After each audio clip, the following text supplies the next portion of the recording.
Le bien-être des animaux d'élevage est un sujet qui nous concerne tous. Cela concerne non seulement notre santé, mais aussi l'avenir de notre planète.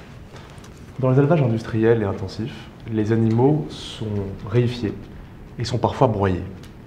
Ils sont pris dans des conditions de densité telles que le dévoilement de vidéos de ces élevages choque les Français, choque l'opinion publique, au point que 85% des Français veulent interdire aujourd'hui l'élevage industriel. Et pourtant, dans le même temps, les Français consomment beaucoup d'animaux. Il y a 3 millions d'animaux terrestres qui sont tués dans les abattoirs chaque année pour la consommation des Français. Donc on voit que cette question est pleine d'équivoques et parfois de contradictions. L'élevage industriel a des enjeux multidimensionnels, sanitaires, environnementaux, économiques et éthiques. Et au cours de cette table ronde, qui prendra la forme d'un échange avec chacun de nos invités, nous essaierons progressivement de déplier ces dimensions. Nous essaierons, à partir d'expertises et d'horizons différents, de voir ce qui, dans le traitement actuel des animaux d'élevage, interroge nos actions et met en jeu notre humanité. Nous verrons comment des personnes d'origines diverses, chefs d'entreprise, fondateurs d'associations, spécialistes de l'alimentation végétale et avocats, agissent avec leurs points communs et avec leurs divergences pour améliorer la condition des animaux élevés pour leur chair. Nous avons 5 invités aujourd'hui. Caroline Lanty, bonjour. Bonjour. Vous êtes avocat au barreau de Paris, vous avez prêté serment en 2005 et vous travaillez quotidiennement pour dénoncer la maltraitance animale dans les élevages et abattoirs devant les tribunaux. Vous êtes ancienne présidente de la SPA et vous avez publié Le scandale animal business en 2009. Louis Schweitzer, bonjour. Bonjour. Nous vous connaissons comme un grand patron à la tête de Renault. Depuis 2012, vous êtes président de la Fondation Droit Animal, Éthique et Sciences. Et vous avez publié en 2020 « Faut-il arrêter de manger de la viande ?» Sébastien Arsac, bonjour. Bonjour. Vous êtes un des cofondateurs de l'association de protection des animaux, L214, qui est spécialisée dans des animaux d'élevage, et vous êtes directeur d'enquête de cette association qui publie plusieurs livres au nom collectif. Sébastien Demange, bonjour. Bonjour. Vous êtes spécialiste de la question de la santé et de l'alimentation végétale et vous participez au sein de plusieurs associations pour accompagner une transition vers une alimentation plus végétale. Et vous êtes membre également du conseil scientifique et de l'observation nationale de l'alimentation végétale. Alors avant d'aborder le fond du débat, on va essayer d'en savoir un petit peu plus sur nos invités, leurs activités et leur parcours. Alors Monsieur Schweitzer, rebonjour du coup. Alors question basique, mais il faut commencer par ça. Qu'est-ce qui vous a conduit à vous engager pour les animaux? Qu'est-ce qui a fait naître en vous cette sensibilité pour les animaux?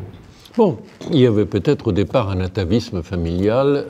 Dans ma famille, aussi loin que je remonte, il n'y a que des gens qui sont pour les animaux. Et quelquefois dans la vie, une opportunité se présente. Au fond, on a des convictions, mais la capacité d'agir concrètement pour ces convictions, on l'obtient ou on ne l'obtient pas. Dans mon cas, elle est venue de l'offre de la Fondation Droit Animal de devenir le successeur de son fondateur. Donc c'est une fondation réformiste et légaliste, mais très active pour améliorer la condition de tous les animaux sauvages en liberté, les animaux sauvages en captivité, les animaux d'élevage, les animaux de compagnie et les animaux d'expérimentation. Et bien dans ce cadre, j'essaye d'utiliser les capacités que je peux avoir et aussi j'ai un souci, c'est que, au fond, quand je regarde la situation, je vois que les associations animalistes ont une faiblesse vis-à-vis des lobbies adverses qui sont puissants, c'est qu'elles ne travaillent pas assez ensemble. Et donc, mon second souci, en dehors de la LFDA, c'est effectivement de faire en sorte que l'action des associations qui défendent les animaux soit cohérente et que leur principale préoccupation soit d'agir sur ceux qui ne partagent pas leur manière de voir ou qui sont indifférents et laissent faire. Et justement d'ailleurs, Moi j'avais une question à propos de votre milieu. Vous êtes un grand homme d'affaires, vous avez fait, et vous faites partie d'un milieu où, en tout cas a priori on peut se dire, de loin, peut-être en se trompant d'ailleurs, que la considération pour les animaux est quelque chose d'assez secondaire, d'assez peu sérieux. Peut-être que je me trompe complètement. Et en fait je me demandais quand, dans ce cadre-là, quand on est patron de Renault, quand on est dans ces circonstances-là, comment est-ce qu'on peut faire pour diffuser un petit peu de considération pour les animaux? On peut pas jouer aux militants avec des gens qui ne sont pas militants, on aura un peu l'impression d'être une sorte de savant cosinus dans ces circonstances. Comment est-ce que vous faites dans ce cadre-là? Bon, c'est vrai que d'une certaine façon, cela a été un atout que je ne sois pas perçu à l'évidence comme un défenseur des animaux. Mais ne croyez pas que je ne sois pas militant. Donc je suis militant. Et j'essaye, je le redis, d'utiliser au fond le réseau de relations que je peux avoir, le fait que les gens acceptent de me voir pour défendre la cause animale. Et au fond, ceci a conduit à ce que je puisse faire entendre ma voix plus facilement peut-être que d'autres. Cela dit, vous dites, je fais erreur peut-être. Oui, vous faites erreur, mais c'est une erreur très partagée. Au fond, nous faisons des sondages, comme toutes les associations, et on voit dans ces sondages que, premièrement, à peu près 90% des Français déclarent qu'ils souhaitent une amélioration de la condition des animaux, de tous les animaux. Et deuxièmement, qu'une proportion presque égale des Français considèrent que c'est un sujet important. Alors que les politiques, disons très souvent, considèrent que les chasseurs, c'est un lobby important, mais que les défenseurs des animaux, bon, ce n'est pas grave. La vérité aujourd'hui, c'est que la situation est inverse et que le monde politique ne l'a pas tout à fait réalisé.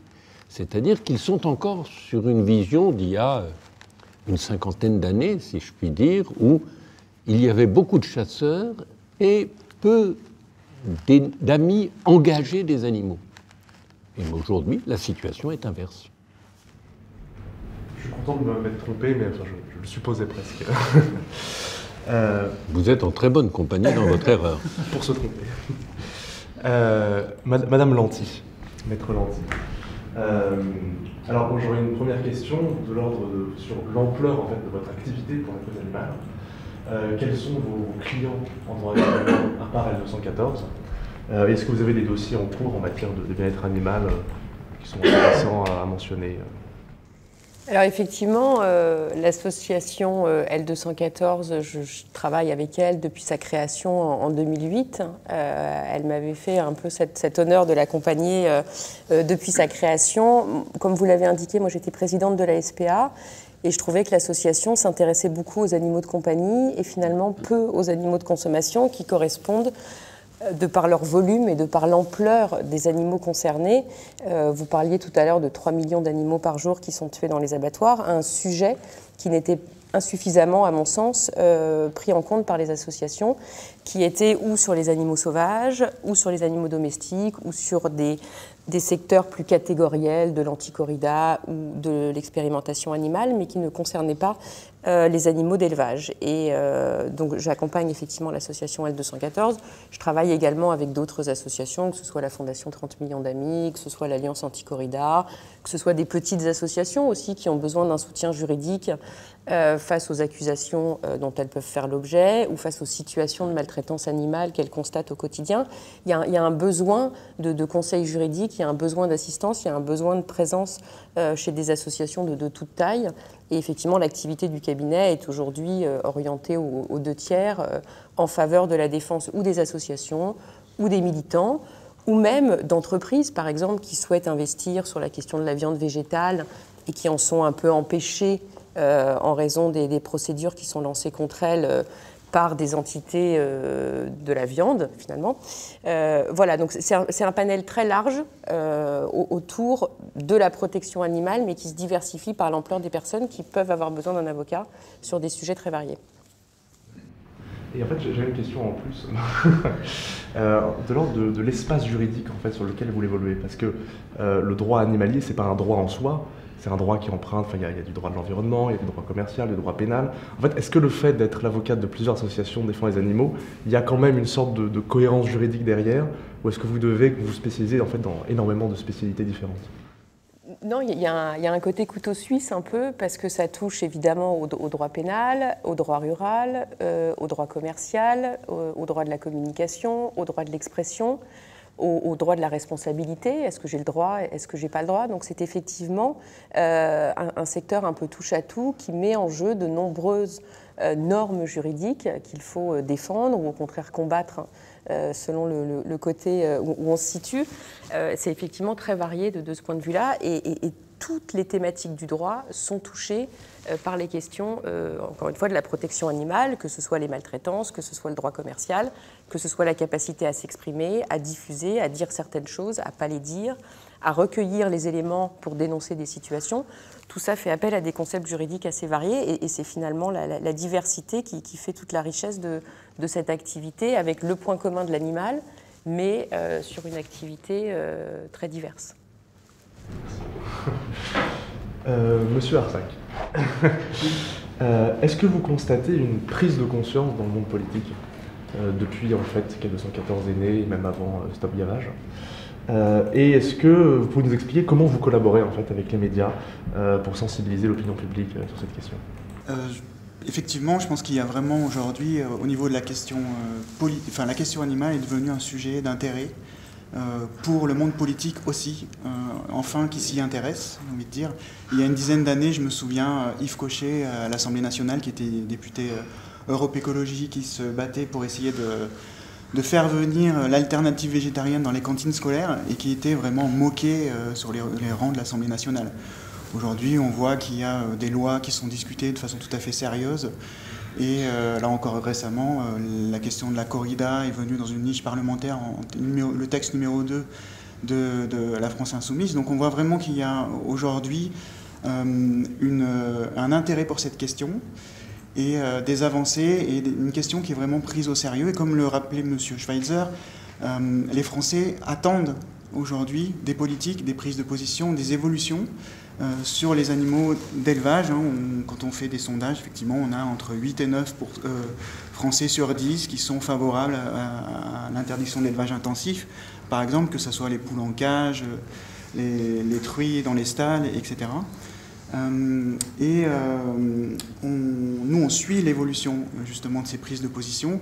On a créé, au moment des élections 2012, à l'élection présidentielle, un site internet qui s'appelle Politique et Animaux, qui nous permet de suivre justement l'évolution de ces prises de position. On a plus de 8000 articles aujourd'hui qui peuvent être des prises de position dans les médias, qui peuvent être des questions écrites, des questions, des votes. Et on constate que sur les différents thèmes, effectivement, on a de plus en plus d'engagement des politiques. De notre côté, pour, on va dire, encourager cette mobilisation, parce qu'il faut bien voir aussi que même si, à un niveau démocratique, l'Assemblée nationale devrait se faire la voix des animaux, clairement. Si on était dans une représentation réelle de la population française, on voit qu'il y a aussi des forces contraires, des lobbies très puissants. Je pense notamment au lobby de la FNSEA, qui va défendre un modèle agricole très productiviste. Et on se retrouve aujourd'hui face à des mouvements politiques qui sont depuis longtemps historiquement installés et qui ont des relais politiques qui sont très très forts. Donc aujourd'hui, nous, ce qu'on fait, c'est essentiellement de diffuser, donner de l'information sur les pratiques d'élevage, de transport et d'abattage des animaux. Ça peut être à partir des couvoirs jusqu'à l'abattage, et simplement montrer la réalité des élevages d'animaux provoque généralement un choc dans l'opinion publique, et beaucoup de citoyens qui vont interpeller leur politique. Et dans le rapport aux entreprises, est-ce que vous êtes, avec K214, craint? Est-ce qu'ils vous évitent? Est-ce qu'ils vous écoutent? Est-ce que vous êtes en position de négocier, en fait, avec vos vidéos? On se fait le relais, en fait. C'est parce qu'on se fait le relais d'une opinion publique qui, elle, est très sensible à cette question des animaux. Donc on essaye effectivement de donner des outils, puisque comme la voix des chasseurs est effectivement très importante, mais la voix des gens qui sont soucieux de la question des animaux, de leur vie, de leur transport, de leur mort, elle est aussi entièrement majoritaire. Donc ce qu'il faut qu'on arrive à faire, c'est effectivement unifier et donner des outils pour que cette voix-là soit entendue. Et à partir de là, on a vraiment des avancées qu'on n'avait pas eues il y a 10-15 ans en amont. Une volonté d'unifier qui est commune. Monsieur Demange. Bonjour.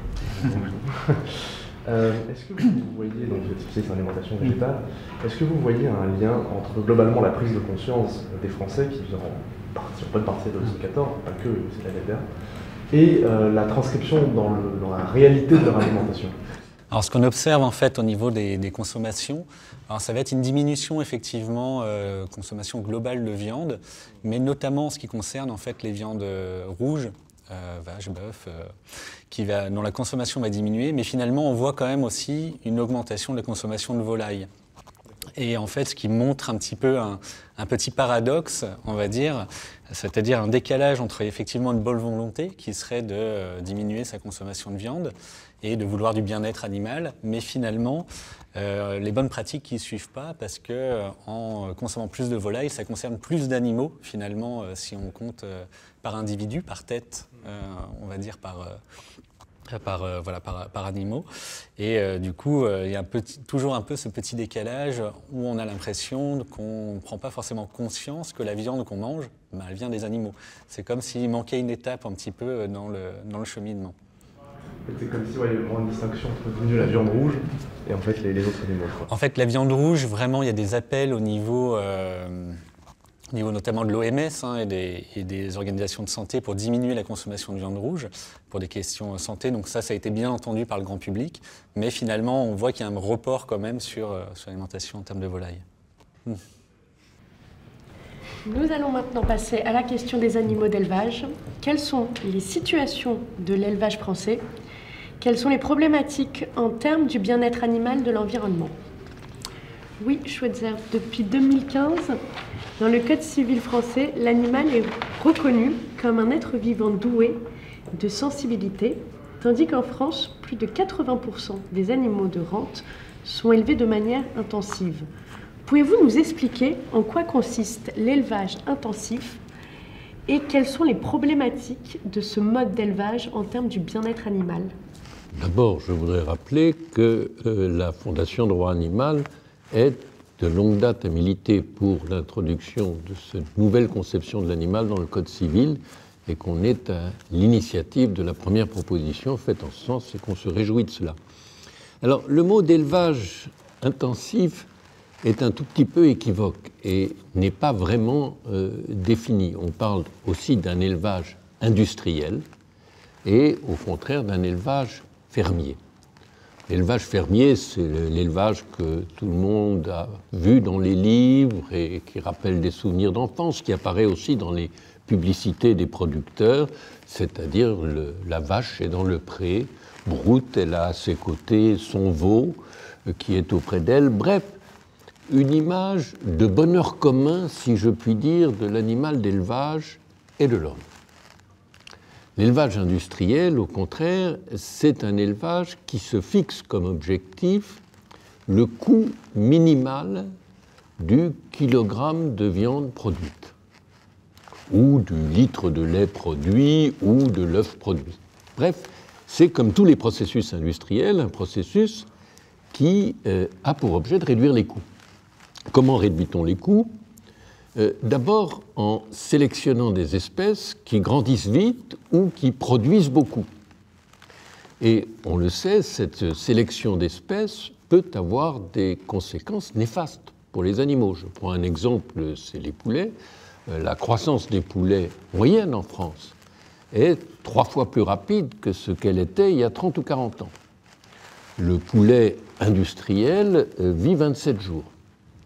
Le fait qu'il ait cette croissance rapide veut dire qu'il a des os fragiles, qu'il a des maladies, qu'il a des boiteries, bref, que non seulement il vit peu, mais il vit mal. Ensuite, c'est d'avoir une alimentation des animaux qui ne soit pas nécessairement celle à laquelle ils sont accoutumés, on rend des vaches mangeuses de viande, mais qui a l'impact le plus rapide, le plus fort sur l'engraissement. Là aussi, la condition de l'animal n'est pas prise en compte. Et puis, troisième point, et c'est celui qui frappe le plus, c'est que les animaux sont enfermés. Enfermés dans des bâtiments ou enfermés dans des cages. Et quand ils sont enfermés dans des bâtiments, ils le sont avec des surfaces. On dit souvent qu'un poulet de chair dans un bâtiment a une surface qui est de l'ordre de grandeur de cette feuille de papier. Bon, nous nous imaginons nous-mêmes, sans faire de l'anthropomorphisme, enfermés dans un espace si serré avec tant de gens tout au long de sa vie, ça rend fou, ça rend insupportable. Et d'ailleurs, ça conduit des animaux qui ne sont pas agressifs à s'attaquer entre eux. Et de ce fait, on coupe la queue des cochons parce qu'autrement ils se la mangent, on coupe ou on ébec des poules parce qu'autrement elles se piqueraient. Bref, au fond, on a un système qui ne prend aucun intérêt pour la condition des animaux. Alors, une fois que j'ai fait ce tableau, et je pense que nos amis de 214 l'ont abondamment illustré, je n'ai pas parlé du transport et de l'abattage, et il y aurait beaucoup à dire, mais là on parle de l'élevage. Au-delà de ça, il y a deux remarques que je voudrais faire. La première, c'est que la France a un élevage beaucoup moins intensif, beaucoup moins industriel que la plupart des autres pays concurrents.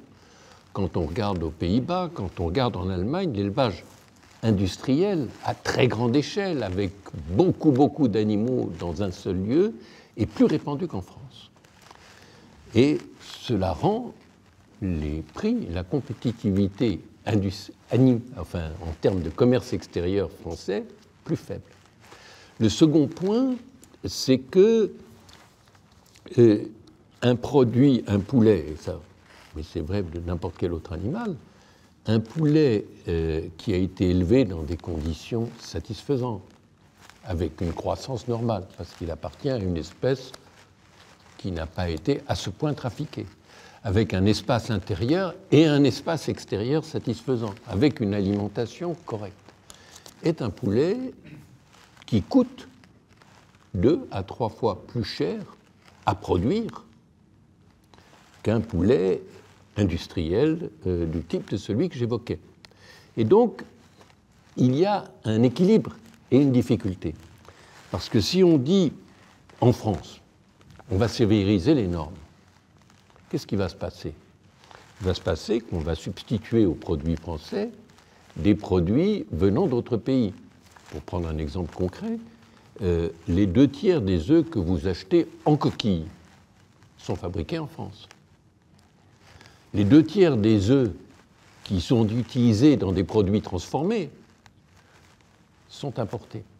Et je pourrais dire, il n'y a aucun cas où le premier prix qui est vendu dans un magasin français est un produit français, du fait de cette non-industrialisation. Donc, désindustrialiser la France seule, c'est très difficile. Désindustrialiser l'Europe, c'est déjà plus logique. Mais on a 2 problèmes. Le premier, c'est qu'il y a une série de pays européens qui sont beaucoup moins avancés dans la prise de conscience politique de la condition animale. Et le second point, c'est que les niveaux de vie sont plus ou moins élevés et que l'importance du premier prix est plus importante dans d'autres pays. Et puis, enfin, l'Europe a des frontières ouvertes. Et donc, je pense par exemple à l'accord avec le Mercosur, on peut faire des exigences chez nous, mais on importe des produits qui ne respectent aucune des règles que nous nous imposons et on ne voit pas de pression pour imposer à nos frontières des règles rigoureuses. Donc, on a une vraie difficulté.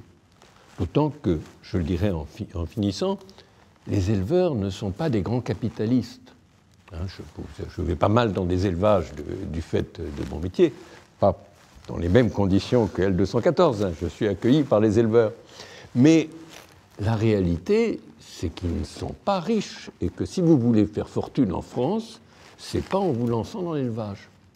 Et donc, il faut trouver un moyen de progresser sans tuer l'agriculture française. Maître Lanty, pouvez-vous nous expliquer la situation des cochons en élevage intensif en France, plus approfondie? Alors, la situation des cochons, le cochon, c'est probablement l'un des animaux qui subit les conditions d'élevage les plus délétères, les plus contraires à ses besoins essentiels, puisqu'on a près de 98, entre 95 et 98% de l'élevage français qui est de l'élevage totalement intensif ou industriel. On peut discuter sur la terminologie. Ce qui est certain, c'est que on contraint l'animal à ses conditions d'élevage, on oblige l'animal à s'adapter à ses conditions d'élevage sans jamais prendre en compte ses besoins physiologiques essentiels. Donc on a effectivement des mères qui sont obligées de mettre bas de façon contrainte dans un espace où elles ne peuvent ni se retourner, ni avoir accès à leur bébé. On nous dit qu'on fait ça pour éviter l'écrasement des porcelets au moment de la mise bas. On s'aperçoit également que lorsque les mamans truies ont de l'espace pour se faire, il n'y a pas plus d'écrasement. Il y a des études qui ont été conduites là-dessus. Donc c'est vraiment l'argument principal, et c'est ce que disait M. Schweitzer, c'est d'avoir des coûts de production très faibles pour sortir un prix de viande et également très faible. Et pour sortir un prix de viande très faible, il faut avoir une production maximum des porcelets, une absence de décès des porcelets en élevage, évidemment une reproduction effrénée des femelles de petits porcelets, un temps d'engraissement lui également très court pour ensuite envoyer ces animaux à l'abattoir. Et parce que ces animaux sont contraints à leur environnement, parce qu'ils ne peuvent pas exprimer leurs besoins naturels de fouiner, de chercher, de se cacher, de se reposer même, puisqu'ils sont dans des box quand ils sont à l'engraissement, ils sont dans des box qui sont ce qu'on appelle sur des caillebotis, qui sont là pour que les fientes finalement puissent passer. Souvent d'ailleurs elles ne passent pas, donc ils pataugent dans un environnement qui est très douloureux pour leur peau d'ailleurs très fine. Et on a ces animaux qui ont une croissance très rapide, des conditions de vie très difficiles, et dans la mesure où ils vivent ensemble, et c'est ce que disait là aussi M. Schweitzer, il y a des combats qui existent entre les animaux et qui contraignent les éleveurs à leur meuler les coins, à leur meuler les dents, à leur couper les queues pour éviter qu'ils se les mordillent. Et on s'aperçoit que, n'ayant plus les queues à mordiller, c'est pas grave, ils s'attaquent quand même aux oreilles de leurs congénères. Et on a régulièrement dans les élevages des animaux qui ont ou pas d'oreilles ou des oreilles totalement boursouflées et mordillées. Et à l'issue de ce temps très court d'élevage pour les porcelets à l'engraissement, ils partent effectivement pour l'abattoir. Donc la situation des porcelets en France ne connaît pas finalement, contrairement à d'autres espèces, des systèmes plus extensifs d'élevage, ou en tout cas très à la marge. Et c'est effectivement une situation qui est très compliquée, très douloureuse pour ces animaux, qui partagent d'ailleurs une proximité génétique avec l'être humain, une réelle proximité génétique, une réelle sensibilité, de réelles capacités d'ailleurs cognitives, qui ne sont plus à démontrer, puisqu'il y a eu de nombreuses études sur ce sujet-là. Et c'est un enfermement très douloureux pour l'animal et qui ne connaît finalement aucune adaptabilité satisfaisante pour prendre un tant soit peu en compte ses besoins physiologiques et ses caractéristiques d'être sensible.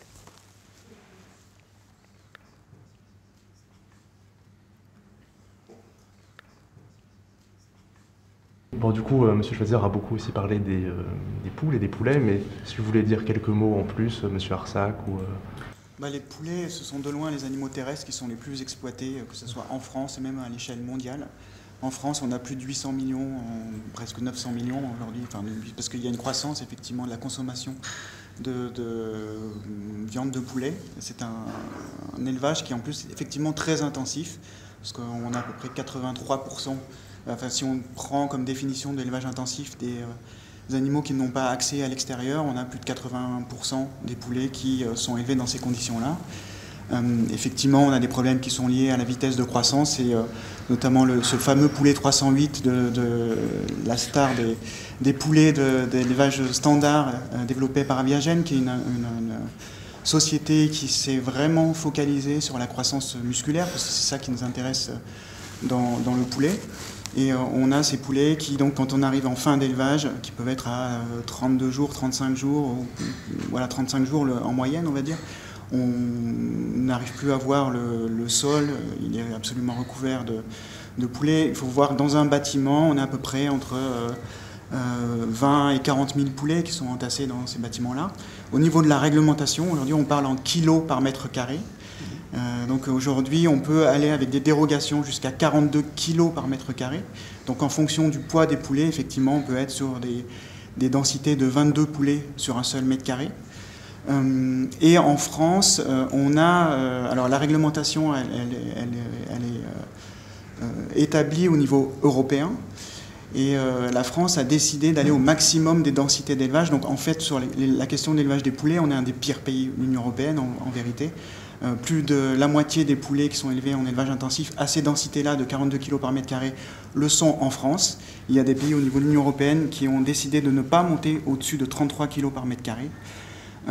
Et donc on voit que, suivant les études scientifiques, on peut arriver jusqu'à 30% de poulets qui souffrent d'anomalies aux pattes, tout simplement. Parce que effectivement la litière n'est pas changée, donc ce sont des poulets qui ont du mal à se déplacer, donc qui vont rester couchés sur cette litière sale la plupart du temps, sauf pour aller se déplacer, pour aller s'abreuver ou s'alimenter.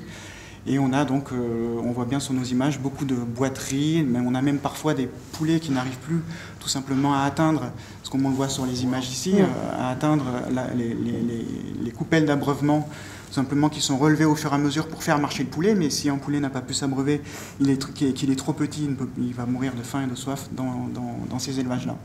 Et puis après, on a l'étape du ramassage des poulets qui peut se faire, alors quand vous avez des poulets qui sont déjà très fragiles au niveau de l'ossature, qui vont être attrapés de façon très violente, soit par des ramasseurs à la main, soit par ce qu'on appelle une moissonneuse à poulets, et qui sont chargés dans des caisses de transport, entassés les uns sur les autres. On a des mortalités qui peuvent atteindre 3% dans un élevage, sachant que c'est 3% sur un mois. Donc c'est quand même colossal en termes de mortalité. Donc les poulets, on va dire que c'est un peu la priorité, si on voulait améliorer les conditions d'élevage, si on regarde le nombre d'individus, en tout cas, qui sont concernés, et les conditions d'élevage, c'est l'élevage qu'il faudrait faire évoluer en priorité. Surtout que M. Demange disait que justement il y avait un report de la consommation vers l'alimentation des poulets. Oui, parce que c'est une protéine qui n'est pas chère, et qui du coup, beaucoup de gens se retournent sur la viande de poulet. En France, presque tous les lapins élevés pour la viande sont élevés de manière intensive. Maître Lantier, est-ce qu'il y a des réglementations en matière d'élevage de lapins ? Non, on n'a pas de réglementation spécifique sur la question du lapin. Il faut savoir qu'on a une réglementation générale pour les animaux d'élevage, donc en élevage, en transport ou en abattage. Et ensuite, certains animaux bénéficient d'une réglementation sectorielle. C'est le cas des cochons, c'est le cas des poules, mais ce n'est pas le cas des lapins qui sont encore... Alors eux, la proportion est encore plus significative et importante que pour les cochons. On a 99% d'élevage, ce qu'on appelle l'élevage cunicole, dans les cages que vous voyez là. Ce sont des cages où le lapin va passer l'entièreté de sa vie, la mise bas va se faire là. Vous voyez également que sur le sol qui est complètement grillagé et ajouré, la mise bas se fait également dans ce type de cage. Donc vous vous doutez bien que les petits lapreaux de quelques centimètres au moment de leur naissance se retrouvent coincés dans le fond de cette cage, ce qui provoque des mortalités très importantes et probablement l'une des plus importantes en élevage, c'est la mortalité des lapreaux que l'on observe. C'est des animaux qui, là encore, n'ont pas d'accès à l'extérieur, à peine la possibilité, ou d'ailleurs pas la possibilité de se tenir debout, pas la possibilité de sauter, pas la possibilité de gratter, pas la possibilité de se cacher. Donc on a sur ces élevages de lapins, finalement l'image de ce que l'élevage aujourd'hui impose systématiquement aux animaux sur une production qui est très intensive, qui est très nombreuse s'agissant des lapins et qui ne respecte aucunement leurs besoins physiologiques. Et ça fait partie des questions qu'on se pose d'ailleurs parce que la législation française, elle fait mention en préambule de l'obligation de ne pas commettre de mauvais traitements sur les animaux d'élevage. C'est le grand principe, c'est vous pouvez faire de l'élevage, mais vous ne devez pas les maltraiter. Et les maltraitances, c'est des actes positifs, évidemment, c'est le fait de taper sur un animal, mais c'est effectivement des abstentions, qui est le fait de ne pas procurer aux animaux l'essentiel de l'alimentation, de l'abreuvement et des soins et des conditions d'hébergement que leur qualité d'être sensible et leur espèce requièrent.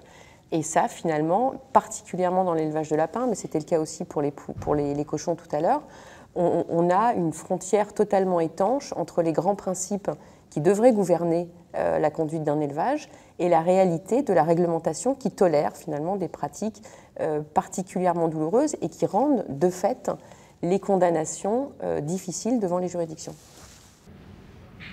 On a vu beaucoup d'élevages, l'élevage de lapins, l'élevage de cochons, l'élevage de poules. On va passer rapidement, on a plus beaucoup de temps, sur la question des transports d'animaux. Bon, je pose la question à vous, Madame Lanty, mais ensuite, vous pourrez ajouter des éléments à Monsieur Schweitzer et Monsieur Arsac. Madame Lanty, est-ce que vous pouvez nous expliquer un peu quelle est la réglementation en matière de transport et quelle est la situation actuelle et en quoi les transports sont vraiment un enjeu pour les animaux, à moins que vous vouliez passer la main. Non, en fait, la question de la réglementation des transports, elle est particulièrement volumineuse, elle concerne les durées de transport, les trajets également, la longueur des trajets, mais c'est surtout, comme beaucoup de réglementations, une réglementation qui est foisonnante, qui est particulièrement technique et qui fait l'objet d'un manque de contrôle. On s'aperçoit que les personnes qui sont chargées du contrôle de la réglementation sur les transports, souvent ne connaissent pas bien cette réglementation.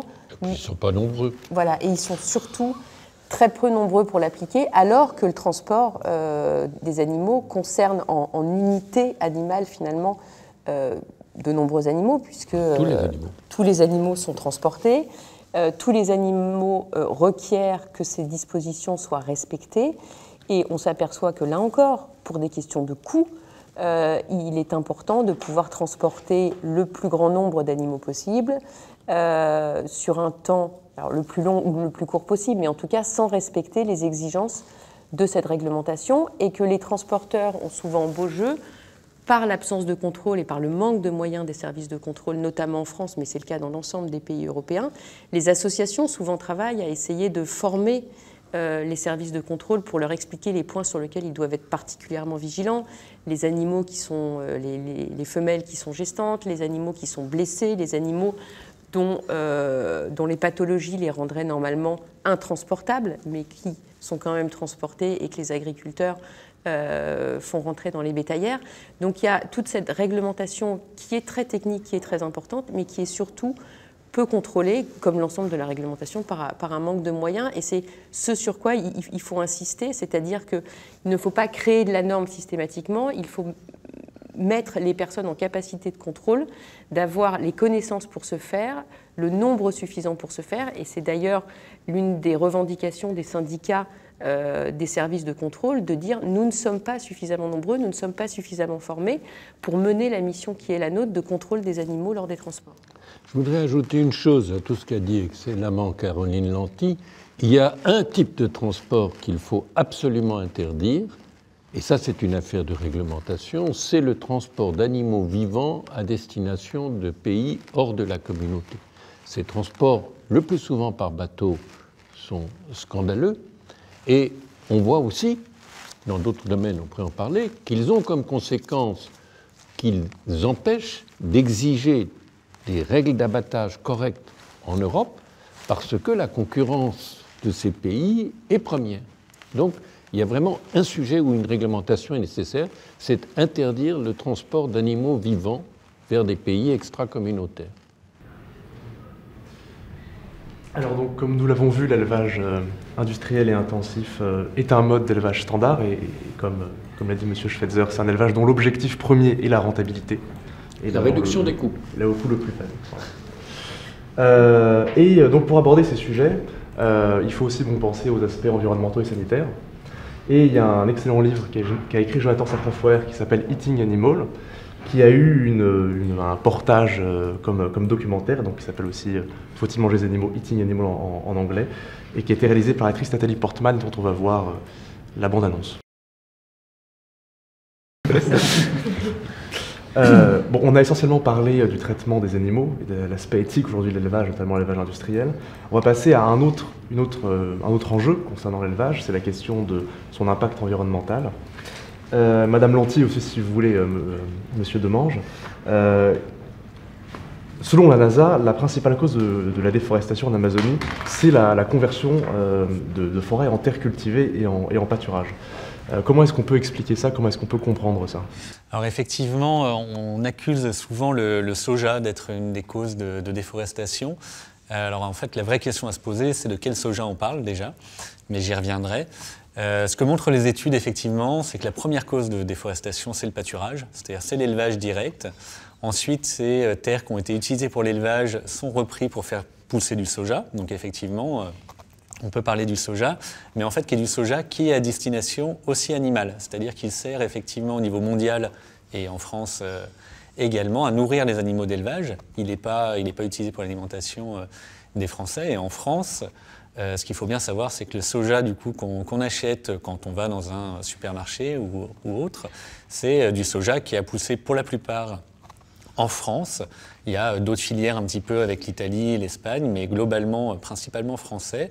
Et ce qui fait que du coup, de manière un petit peu, on va dire, simplifié ou en tout cas de représentatif, on pourrait se dire que finalement, pour éviter la déforestation qui est liée au soja, eh bien, il faut manger du soja en fait. C'est-à-dire qu'en gros, en consommant du soja directement, sans passer par l'intermédiaire du coup animal, ben, on obtient effectivement le résultat d'avoir besoin de moins de terre et de ne pas participer directement, en tout cas, à la déforestation qu'on peut voir en Amazonie.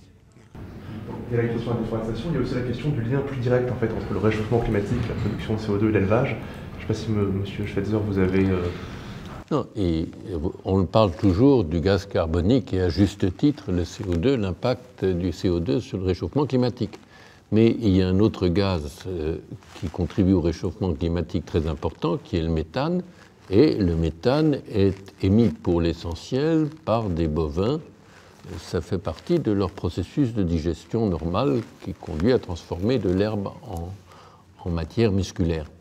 Et la plupart des éléments là, je ne parle pas en Amazonie de la déforestation. En France, on ne déforeste pas, au contraire, les surfaces forestières augmentent, mais on considère que près de 20% des émissions de gaz à effet de serre, en impact sur le climat, proviennent de l'élevage.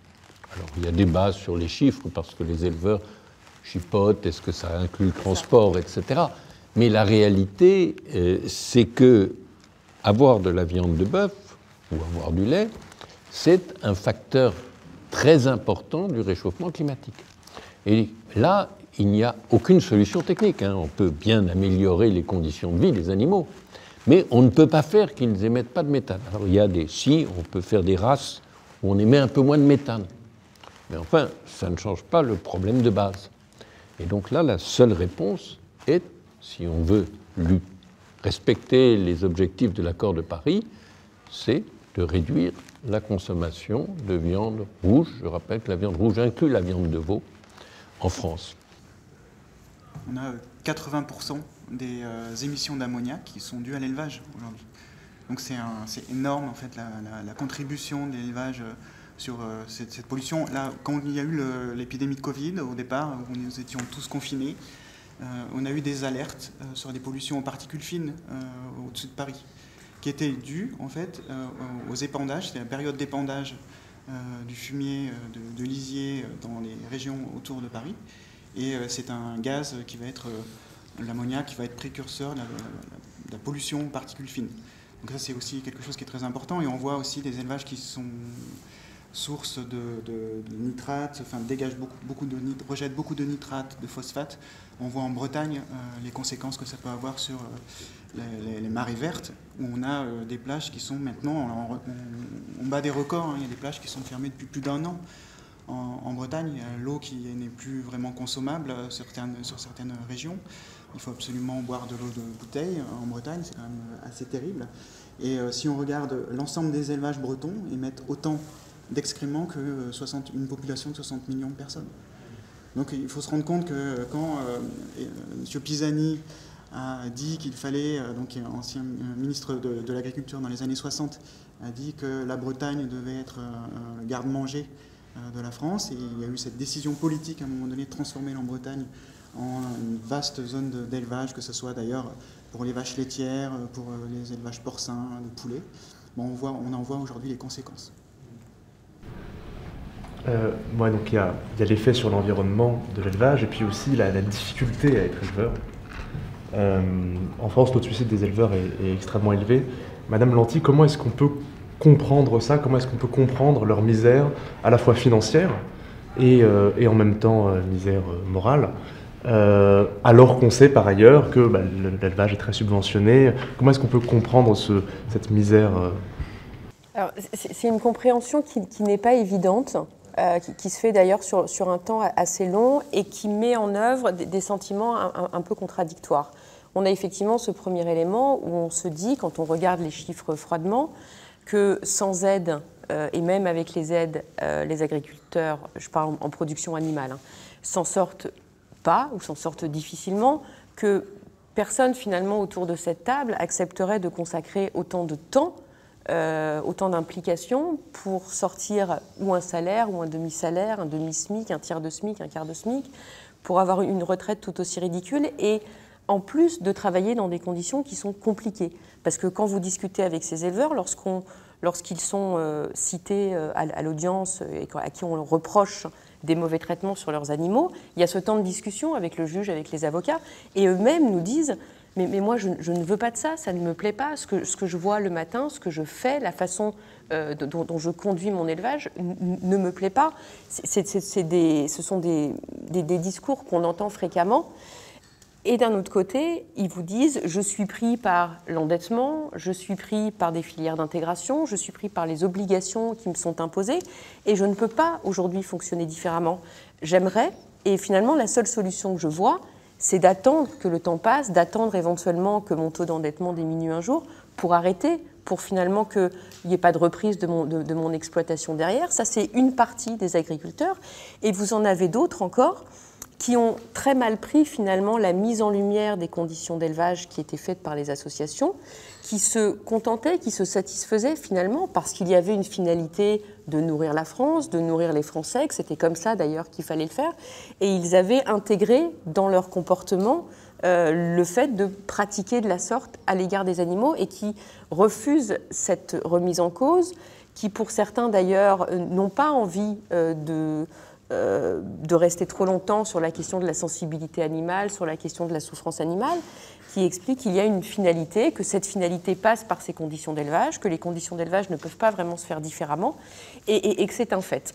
Donc, on a souvent ce double discours, que ce soit à l'audience ou même dans les médias, de dire effectivement c'est un métier difficile, on gagne peu, on voudrait le faire différemment, on aime nos animaux, sauf que les conditions d'exploitation qu'ils décident d'imposer à leurs animaux sont parfaitement contraires aux besoins de ceux-ci. Et on a finalement ces deux mondes qui ont du mal à se rencontrer, qui ne peuvent pas finalement se rencontrer, parce qu'il y a une contradiction totale entre les besoins qu'on doit apporter à un animal et ce qu'on impose à l'éleveur, les prix qu'on lui impose, le prix de sortie, et les conditions dans lesquelles il va pouvoir conduire son élevage. Donc on comprend leurs difficultés, mais cette difficulté par rapport aux conditions qu'expliquait M. Schweitzer, dans un contexte économique de pression, de prix bas, de premier prix, rend très difficile de produire de l'animal qui, par définition, est un être sensible, qui n'a pas envie d'être produit dans ces conditions-là pour finalement... Il naît pour mourir, il naît pour notre alimentation. Donc c'est une équation qui n'a aujourd'hui pas de solution, à mon avis, dans l'intérêt de l'animal et difficilement dans l'intérêt de l'éleveur. Pensez-vous, M. Schweitzer, j'ai le sentiment que dans votre lutte pour la cause animale, vous ne voulez vraiment pas inculper les éleveurs. J'ai cette impression. Je veux dire, on n'améliorera pas le sort des animaux d'élevage contre les éleveurs. C'est évident, c'est eux qui ont en charge les animaux d'élevage. Mais il faut les aider. Et j'ai dit au début, effectivement, ils sont soumis à des contraintes économiques qui sont fortes. Et il faut rappeler que le premier motif d'achat en France, c'est toujours le prix. Le prix.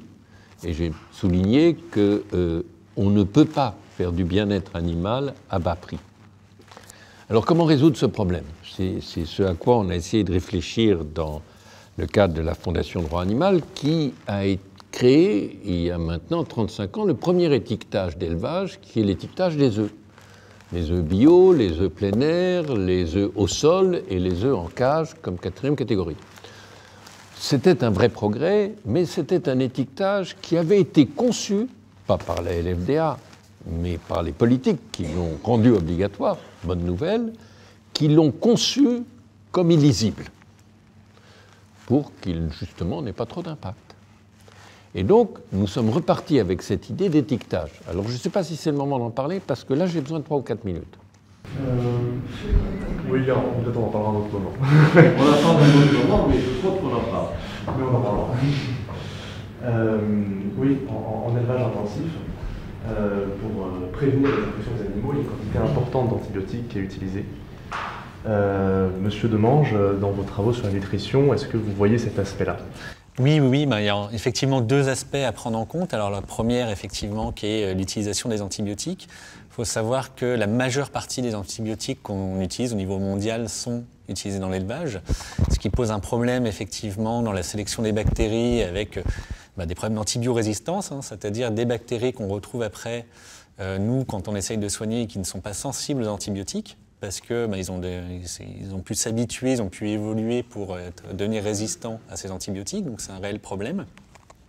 Et le deuxième point, c'est que la concentration des animaux, telle qu'on l'a décrit déjà au début de cette table ronde, induit des épidémies dans l'élevage qui après peuvent se transmettre aux humains. On a eu ce qu'on a appelé la grippe porcine, par exemple, à un moment donné. On a des épisodes de grippe aviaire. On a effectivement des grippes comme ça qui passent, et puis d'autres maladies dont on voit encore actuellement les implications. Donc c'est effectivement un réel problème. L'OMS pointe aussi que la majorité des maladies viennent en fait de l'interaction avec les animaux, avec l'élevage notamment. Et plus le temps passe, et plus ce pourcentage de maladies est directement issu en fait des animaux d'élevage.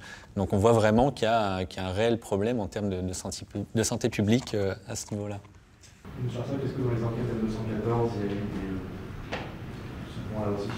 Les antibiotiques sont très présents dans les élevages. En ce moment, on parle d'une pénurie d'amoxicilline. C'est un antibiotique qu'on trouve quasiment systématiquement dans les élevages aujourd'hui. Les antibiotiques, ils sont là pour pallier aux conditions d'élevage des animaux, de promiscuité. C'est-à-dire que sans antibiotiques, c'est très compliqué de faire de l'élevage intensif aujourd'hui.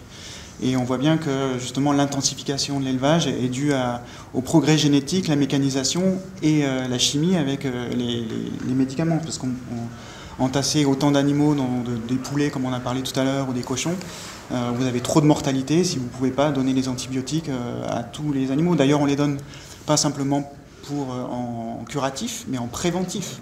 C'est-à-dire que quand on a des campagnes pour la médecine humaine qui nous disent les antibiotiques, c'est pas automatique, dans les élevages, c'est quasiment automatique, et c'est en préventif, et c'est en lot, c'est-à-dire que dans les élevages intensifs, on ne considère pas les animaux comme des individus. Donc on ne va pas soigner un individu. Vous imaginez un éleveur de poulets qui a 30 000 poulets dans un bâtiment, ne va pas pouvoir individualiser et soigner les animaux, alors que la réglementation lui demande de soigner les animaux un par un. Mais en fait, l'élevage intensif, c'est un traitement par l'eau. Donc on va mettre des antibiotiques dans l'eau de boisson.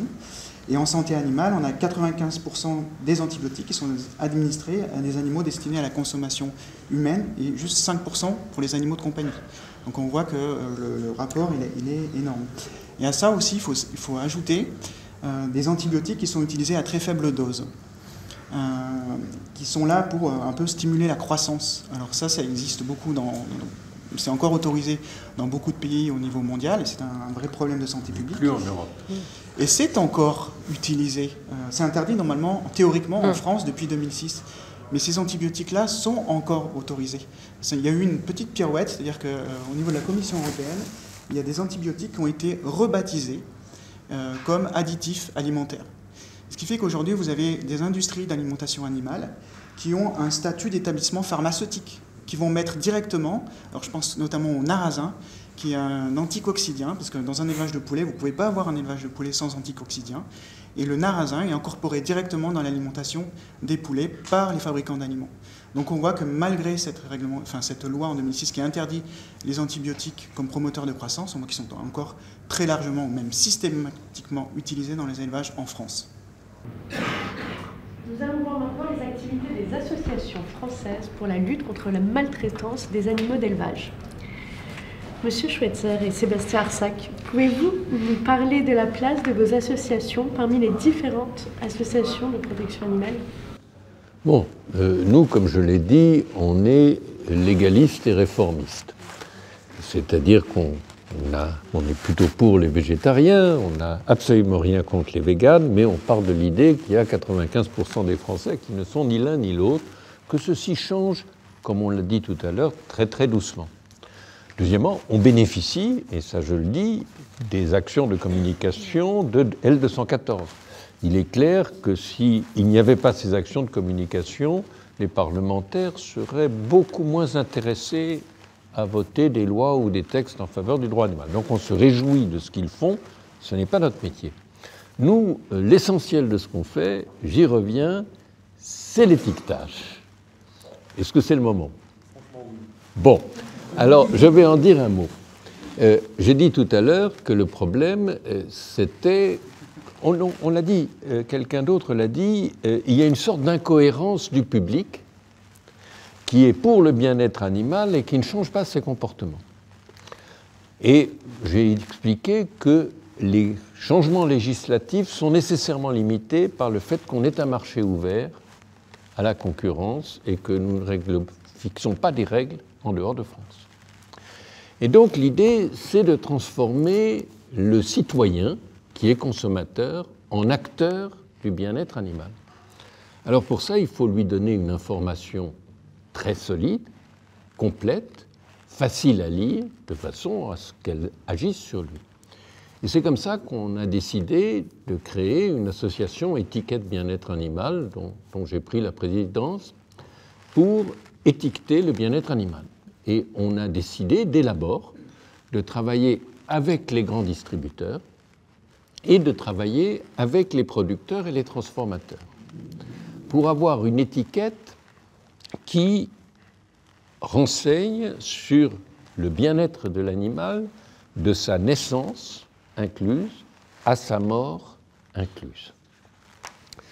Et on a fait cette étiquette là que l'on voit là qui est construite sur le modèle de beaucoup d'étiquettes bien connues, donc que tout le monde sait lire.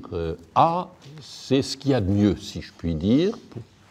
B, c'est ce qui est presque aussi bien. C, c'est ce qu'on considère comme devant être la norme du futur.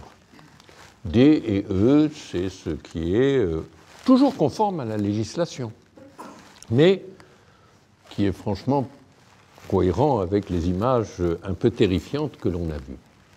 Alors, on a commencé par le poulet. Pourquoi le poulet? Parce qu'il y en a près de 900 millions qui sont abattus tous les ans, donc en nombre, c'est de loin la population la plus nombreuse. Et deuxièmement, parce que c'est une espèce où il y a un lien entre les conditions de vie de l'animal et la qualité du produit. Un poulet fermier, ça n'a aucun rapport avec un poulet industriel. Et on est arrivé, donc on a réuni tout le monde, on a défini 230 critères sur le bien-être du poulet, de la naissance à la mort, donc c'est très sérieux. C'est un système qui est contrôlé, on a parlé du contrôle, c'est essentiel, et il est contrôlé une fois l'an par des contrôleurs indépendants, avec des surcontrôles pour vérifier que les contrôleurs indépendants sont sérieux. Et je le répète, ça porte sur tous les éléments, le transport notamment, l'abattage et surtout les conditions de vie, l'espace extérieur et intérieur, l'alimentation, l'absence d'excès d'antibiotiques. Je connais même un élevage qui n'utilise que l'homéopathie pour soigner ses poulets. Je veux dire que l'homéopathie et les poulets, je ne suis pas sûr que ce soit très efficace, mais enfin, ça montre un souci de ne pas abuser du médicament qui est bon pour la santé globale.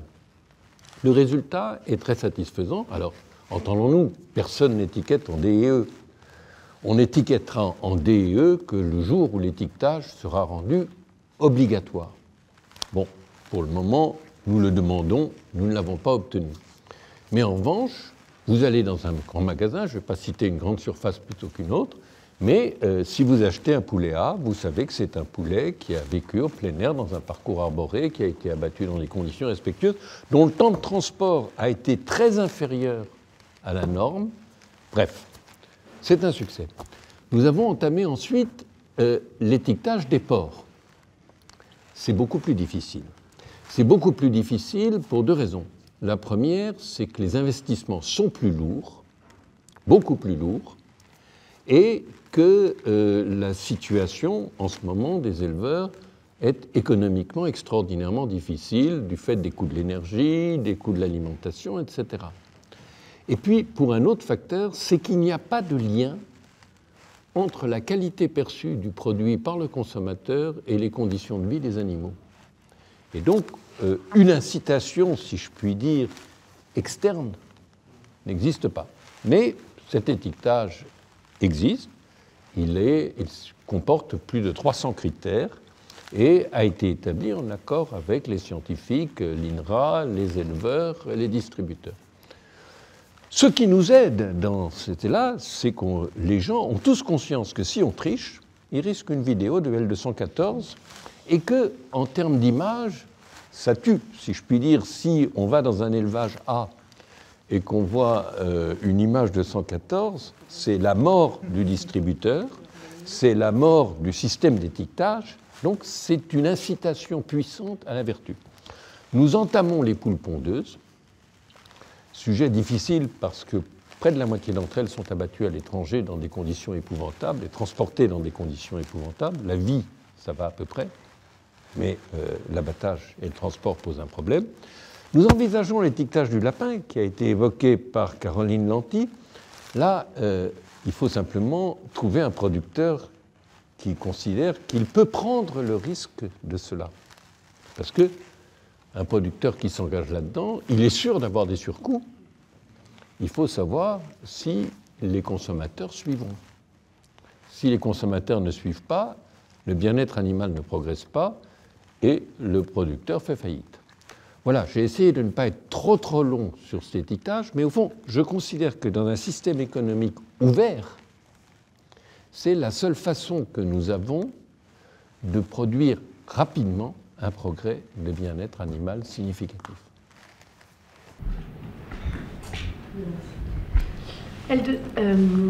L214 lutte contre la maltraitance animale par le biais des tribunaux. Maître Lanty, pouvez-vous nous expliquer les actions judiciaires de l'association ? Oui, alors les actions judiciaires de l'association, elles sont très variées. Elles sont déjà ou en demande ou en défense. Donc en demande, c'est l'association qui prend l'initiative, à la suite notamment de vidéos, d'enquêtes et d'images qui ont été transmises à l'association par des personnes qui ont accès à l'élevage, par des salariés, pour dénoncer la situation au sein d'un élevage et la situation de non-conformité. Je sentais une petite pointe d'ironie parfois chez Monsieur Schweitzer s'agissant des vidéos de l'association. Non, mais comprenons-nous bien, c'est pas du tout une critique de ma part, mais c'est vrai que l'association est vue comme celle qui dénonce sous des moyens qu'on qualifie de légaux ou d'illégaux. On pourra y revenir plus tard, mais en tout cas, ce sont ces vidéos aujourd'hui qui ont fait connaître l'association. Il faut bien comprendre que l'association est partie d'une réflexion de base, à savoir que la réglementation impose, la réglementation détermine des conditions d'élevage, qui sont déjà des conditions d'élevage minimales pour respecter un tant soit peu, pas le bien-être animal, ne rêvons pas, mais les quelques besoins physiologiques essentiels de ces animaux. Et à force de recevoir des témoignages, à force de recherches, d'éléments qui leur arrivaient, ils se sont aperçus de l'énorme distorsion qui existait entre ce que la réglementation prévoit et la conduite concrète de l'élevage au quotidien. Et d'ailleurs, c'est très intéressant d'aller lire les textes de loi, d'aller ensuite voir le stade intermédiaire de ce qu'on appelle les vade-mecum d'inspection. Les vade-mecum d'inspection, c'est la grille de contrôle des inspecteurs en santé vétérinaire dans les élevages. Et lorsque la loi vous impose telle chose, on dit aux contrôleurs, lorsque vous vous rendez dans un élevage, même si ce n'est pas complètement conforme, dites que c'est conforme, parce que ça va à peu près. Et la rédaction... Je vous coupe juste pour dire que les contrôles faits pour l'étiquetage, on ne dit pas du tout ça aux contrôleurs. Hein. D'accord. En tout cas, quand vous lisez les vade-mecum qui sont édités par le ministère de l'Agriculture, on vous dit « situation attendue », c'est celle-là. « Situation observée », si vous voyez ça et qu'elle est différente de la situation attendue par les textes, considérez quand même qu'il s'agit là d'une conformité et ne mettez pas l'éleveur en non-conformité. Par exemple, on a eu pendant très longtemps, la réglementation, par exemple, interdit la coupe des queues des animaux, la coupe des queues des cochons en routine. Cela signifie que l'agriculteur ne pouvait pas de façon routinière et systématique couper la queue de ses cochons. Sauf qu'il n'y avait pas peu ou pas de contrôle. Lorsque les contrôles intervenaient, on estimait que cette pratique ne posait pas de difficulté. Et l'association s'est intéressée justement à ces éleveurs qui coupaient la queue des cochons. Et on a réussi, à l'occasion d'une procédure, à faire reconnaître que lorsque l'éleveur n'a pas mis les éléments de diversification au sein des cases des cochons pour que ceux-ci puissent tromper leur ennui, puissent mâchouiller, puissent s'occuper, lorsqu'il n'a pas fait ces étapes préalables pour éventuellement arriver à une coupe systématique des cochons, il avait manqué à ses obligations et qu'en coupant systématiquement la queue de ses cochons, il avait commis des mauvais traitements. Voilà, donc ça c'est l'ensemble des éléments que l'association active en justice en demande à l'occasion de procédures judiciaires. Et puis bien évidemment, elle est régulièrement attaquée sur la question des vidéos qu'elle diffuse. Mais heureusement, jamais condamnée sur un plan pénal, il faut le savoir quand même, il faut le rappeler, parce que parfois on l'entend, l'association n'a jamais été condamnée par une juridiction pénale de façon définitive sur une infraction pénale, et parfois les éleveurs effectivement assignent l'association pour faire retirer ces vidéos qui leur causent un préjudice, qui leur causent du tort en termes d'image, et que l'association arrive le plus souvent à conserver sur une décision de justice au motif qu'il y a là une liberté d'expression, un sujet d'intérêt général qui autorise l'association, avec des moyens appropriés et avec des mots appropriés, à dénoncer une situation conformément à son objet social, et ce qui lui permet du coup finalement, en toute légalité, de diffuser les dénonciations, de communiquer sur les conditions d'élevage qu'elle entend porter à la connaissance du consommateur, du grand public, des politiques et du grand public en général. Sur l'étiquetage, pour revenir sur l'étiquetage, je trouve que c'est un travail absolument remarquable. Comment juste regretter qu'il ne soit pas systématisé, qu'il ne soit pas obligatoire aujourd'hui. On a un précédent avec les œufs qui devaient être étiquetés, même si c'est écrit tout petit, avec peu de lisibilité. Mais en tout cas, il y a eu énormément de reportages consommation pour expliquer, regardez bien ce qui est écrit sur la boîte, ce qui est écrit même sur la coquille des œufs, si c'est un 3, c'est l'élevage en batterie, en cage, etc. Et on voit que l'alliance, on va dire la complémentarité entre une réglementation ou un étiquetage comme ça et l'information du public pour dire regardez à quoi ressemblent les élevages dans lesquels sont pondus les œufs de code 3, on a effectivement un peu mécaniquement, on a eu une baisse du nombre d'achats d'œufs de poules en cage, c'est-à-dire qu'en supermarché on était descendu en dessous de 50%. Et si on peut envoyer quelque chose, un message un peu positif aujourd'hui quand même, c'est qu'au début de l'L214, en 2008, on avait un pourcentage d'élevage de poules en cage qui était à 80%. Et 80% des poules étaient enfermées dans des cages, une feuille à 4, un sol grillagé pendant plus d'1 an, des poules dont il faut couper le bec dans les couvoirs pour éviter le cannibalisme. Et aujourd'hui, on en est à 33% d'élevage en cage. On peut imaginer que d'ici 2025, on va arriver à 0 en France. Et donc ça, c'est une évolution qui est très positive. Alors L214, on est une association, on essaye d'être pragmatique, c'est-à-dire qu'on essaye d'interroger la légitimité, d'utiliser les animaux comme de la matière première pour notre alimentation. Donc ça, ce qui nous pousse à faire la promotion d'une alimentation beaucoup plus végétale. Mais on essaye aussi de soulever la question animale auprès des citoyens et du grand public, d'informer, et on essaye de faire reculer les pires pratiques d'élevage. Il faut être, à un moment donné, se dire qu'aujourd'hui, effectivement, on a la plupart des Français, moi le premier, je mangeais des produits animaux, j'ai été élevé dans cette culture-là, dans cette gastronomie, et on a cette réalité aujourd'hui, même si j'aimerais que le monde soit autrement aujourd'hui. Il faut bien voir qu'on a des démarches aussi auprès des supermarchés, alors qu'il n'est pas sur l'étiquetage, mais je trouve que c'est très complémentaire aussi, de demander à ce que,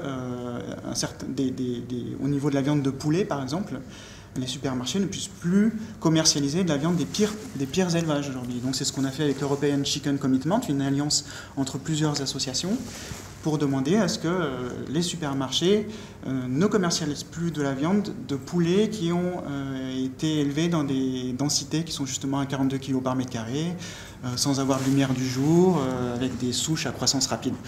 Et on a eu des résultats, puisque aujourd'hui, effectivement, tous les supermarchés français, toutes les chaînes de distribution se sont engagés à l'horizon 2025 à ne plus commercialiser la viande de poulet issue de ces élevages-là. Si je peux dire un mot là-dessus, c'est effectivement un cas de collaboration implicite entre deux associations. C'est-à-dire que nous, dans notre étiquetage, le niveau C est effectivement cohérent avec la norme européenne. Et c'est une norme, c'est des poulets qui sont élevés en intérieur, mais qui sont élevés dans des conditions acceptables et satisfaisantes. Et effectivement, l'ambition, c'est que cette norme européenne obtenue par l'élevage engage les distributeurs. Et engage aussi, ça c'est beaucoup plus difficile, tous ceux qui vendent des produits transformés. Parce que, je l'ai dit pour les œufs, quand vous achetez dans un supermarché, vous pouvez voir si le traitement a été correct. Quand vous achetez, je ne sais pas moi, une quiche lorraine, où il y a des œufs, de la crème, du porc, vous ne savez pas d'où viennent ces produits. Et la probabilité, c'est qu'ils viennent d'animaux qui ont été élevés dans des conditions terrifiantes. Donc, de faire que l'étiquetage aille jusqu'aux produits transformés, jusqu'à la restauration hors domicile, etc. Merci à 214 et LFDA pour ces présentations.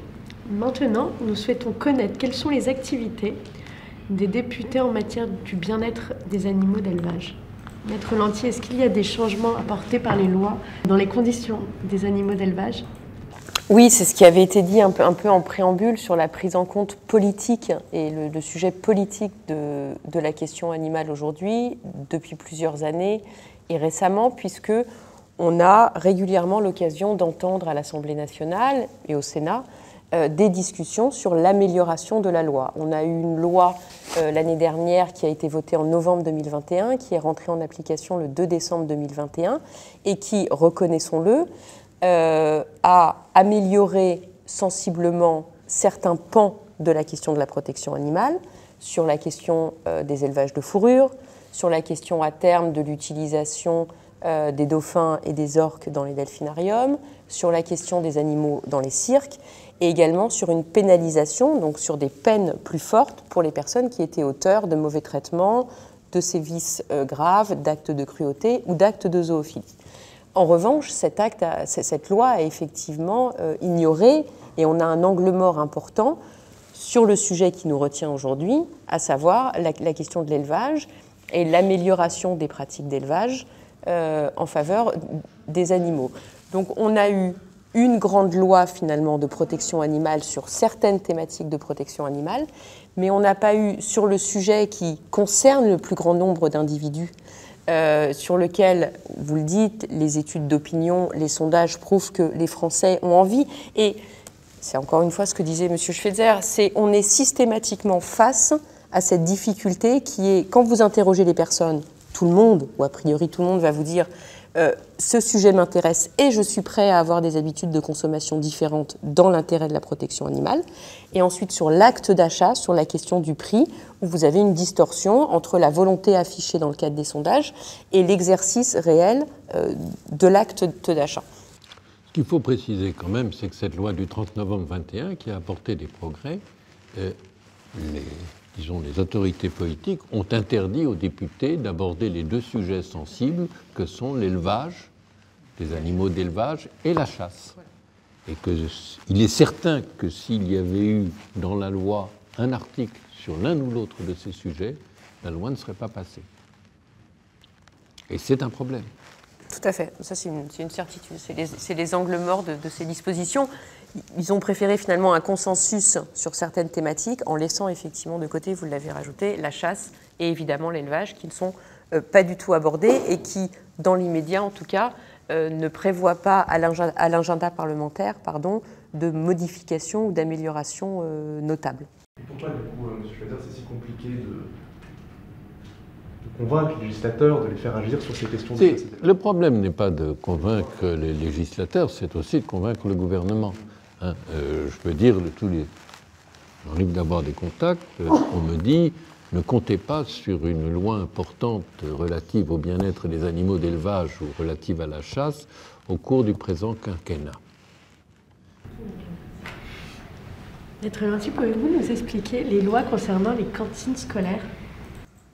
Alors, peut-être que Sébastien, tu préfères le... Enfin, moi, Alors, je peux en parler un petit peu, effectivement. Alors, c'est vrai que je ne l'ai pas cité dans l'introduction, mais j'ai fait partie du Conseil national de la restauration collective, sous l'égide donc du ministère de l'Agriculture et de la Santé, en sachant que c'est sur ces questions-là le ministère de l'Agriculture qui est entre guillemets le lead, hein, qui mène un peu les débats. Actuellement, on est en train de réécrire donc, le décret 2011, qui est le décret qui encadre effectivement les cantines scolaires. Alors il y a eu des petites modifications. Alors déjà effectivement avec la loi Egalim qui a modifié en 2018 et mise en application au 1er novembre 2019, donc un repas hebdomadaire, donc un repas par semaine qui doit être végétarien dans les cantines scolaires, ce qui a déjà été une petite révolution. Pour donner une idée par contre effectivement parfois du manque d'accompagnement qu'il peut avoir, il faut savoir que le CNRC donc, a été créé dans la foulée. On avait 1 an pour mettre en place un petit peu des guidelines, des aides en fait pour ces menus-là. La première réunion s'est tenue, j'ai plus la date exacte, mais c'était en octobre pour la mise en application au 1er novembre. Donc autant vous dire que les conseils sont arrivés bien après. Donc il y a eu déjà des difficultés à ce niveau-là, avec la présence aussi des lobbies dont on a l'habitude, mais dont on parlera un peu plus tard. Et on a eu à un moment donné un peu d'espoir avec la Convention citoyenne pour le climat, qui demandait effectivement à ce qu'il y ait une alternative végétarienne dans les cantines, qui soit quotidienne et qui soit... c'est aussi une demande des défenseurs des droits, enfin il y a vraiment beaucoup de demandes à ce niveau-là. Et finalement, comme pas mal de mesures de la Convention citoyenne pour le climat, elle a été un peu rétoquée et elle a été mise sous la base du volontariat. Alors, ce qui est un peu... voilà, ce qui était un peu botté en touche et attendre un petit peu la réécriture du décret 2011, donc qui est en cours. Je ne vous cache pas qu'à l'heure actuelle, pour avoir une alternative végétarienne quotidienne, ça a l'air compliqué. Les débats sont vraiment importants. Et effectivement, oui, dans la loi climat, et résilience, ouais, sur effectivement la mise en place donc, sur volontariat, vraiment de cette alternative, qui a aussi introduit des menus dans les administrations, il y a des contextes plus larges que la restauration scolaire. Mais voilà, donc ça reste un débat qui est encore assez important. Vous aurez peut-être des choses à compléter, mais voilà, ça reste une question qu'on sent difficile en tout cas pour qu'elle aboutisse. Alors même que l'ANSES, hein, qui est l'agence nationale qui s'occupe un petit peu d'établir les recommandations nutritionnelles en France, a été consultée sur cette question et a dit non, il n'y a pas de souci, on peut avoir un repas quotidien végétarien dans les cantines scolaires et que ça soit tout à fait équilibré. Donc on a des feux verts partout, mais on sent qu'au niveau législatif, c'est plus compliqué. Je sais pas si vous... alors justement, en raison de la réserve de conviction du gouvernement dont vous parliez, Monsieur Schweitzer, pour modifier les lois pour les animaux d'élevage ou pour la chasse, il y a d'autres voies qui ont été testées pour changer la législation, notamment celle du référendum d'initiative partagée, qui avait été lancé il y a 2 ans par 3 grandes personnalités, 3 grands patrons, Xavier Niel, Marc Simoncini et Jacques-Antoine Grandjean, et porté notamment par Hugo Clément. Madame Lanty, qu'est-ce que vous pouvez nous dire de ce référendum d'initiative partagée, ses chances d'aboutir, les raisons pour lesquelles cette stratégie a été employée? Et en fait, l'idée est venue, alors vous avez cité effectivement ces hommes d'affaires, les associations de protection animale, en se disant, on s'aperçoit que sur certaines thématiques, notamment l'élevage et la chasse, on n'y arrive pas. On n'y arrive pas par l'implication des associations, par leurs moyens de communication, par la sensibilisation des députés, par les demandes de soutien citoyen. Et comment, finalement, quels sont les outils à notre disposition pour parvenir à imposer à l'agenda législatif une discussion sur des thématiques qui, aujourd'hui, sont totalement absentes parce qu'il y a effectivement une volonté du gouvernement de ne pas toucher à ces questions de chasse et d'élevage. Et donc le choix avait été fait de se tourner vers le référendum pour les animaux avec des propositions fortes, vous voyez, 6 propositions fortes sur la question de l'élevage intensif, sur la question de l'engagement des animaux en élevage, sur les élevages de fourrure, sur la chasse, sur l'expérimentation animale et sur l'utilisation des animaux d'espèces non domestiques dans les cirques. Pour être adopté, il fallait qu'un certain nombre de parlementaires, 185, signent ce référendum pour ensuite qu'il puisse être ouvert au soutien de la population, pour ensuite, être placé à l'agenda parlementaire de façon un peu contrainte, j'ai envie de dire. Et ces 185, la réunion de ces 185 parlementaires n'étant pas intervenue, il n'y a pas d'obligation d'intervenir dans un certain délai. Donc cette initiative est toujours existante, elle n'est pas morte, elle n'est pas enterrée.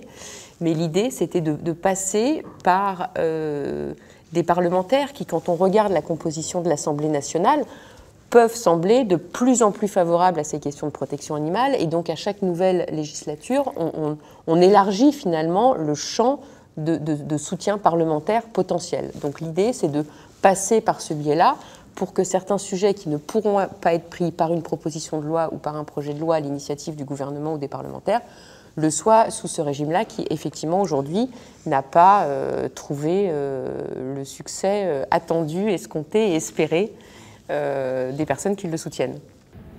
Est-ce que M. Arsac, de 114, a soutenu ce référendum ou...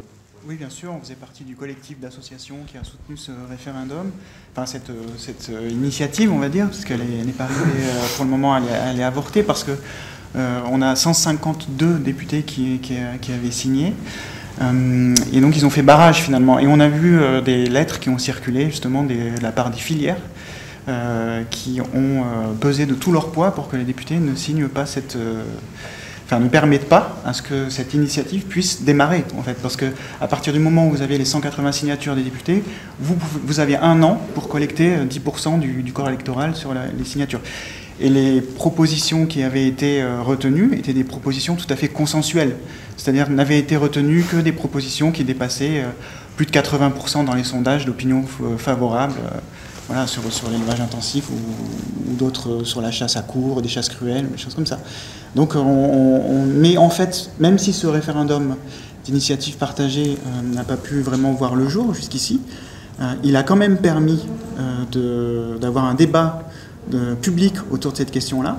Et je pense que la loi qui a suivi sur la maltraitance animale a pioché justement dans ces mesures du RIP, et qu'il y a quelques mesures qui aujourd'hui, en fait, ont été adoptées. C'est-à-dire que si aujourd'hui on se relançait dans une telle initiative, ben, il y a certaines mesures qu'on serait obligé de retirer parce que déjà acquises, ce qui est quand même merveilleux. Est-ce que M. Schweitzer, en 1 minute, vous étiez positionné par rapport à ça? La LFDA a soutenu l'initiative.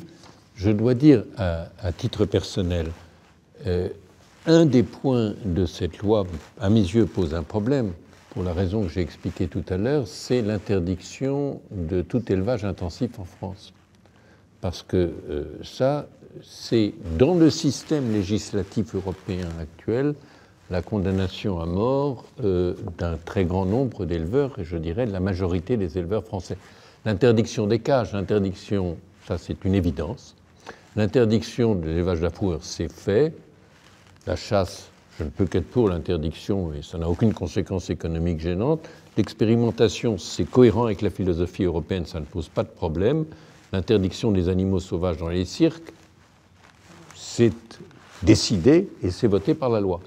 Donc je pense qu'il y a peut-être à reformuler le référendum d'initiative populaire pour en sortir ce qui a déjà été voté par la loi. Il n'y a pas de raison de faire revoter quelque chose qui a déjà été voté, et peut-être sur le point 1 de nuancer les choses, parce que, je le répète, dans l'état actuel de concurrence, de recherche du premier prix, ceci conduit à fermer radicalement la grande majorité des élevages français.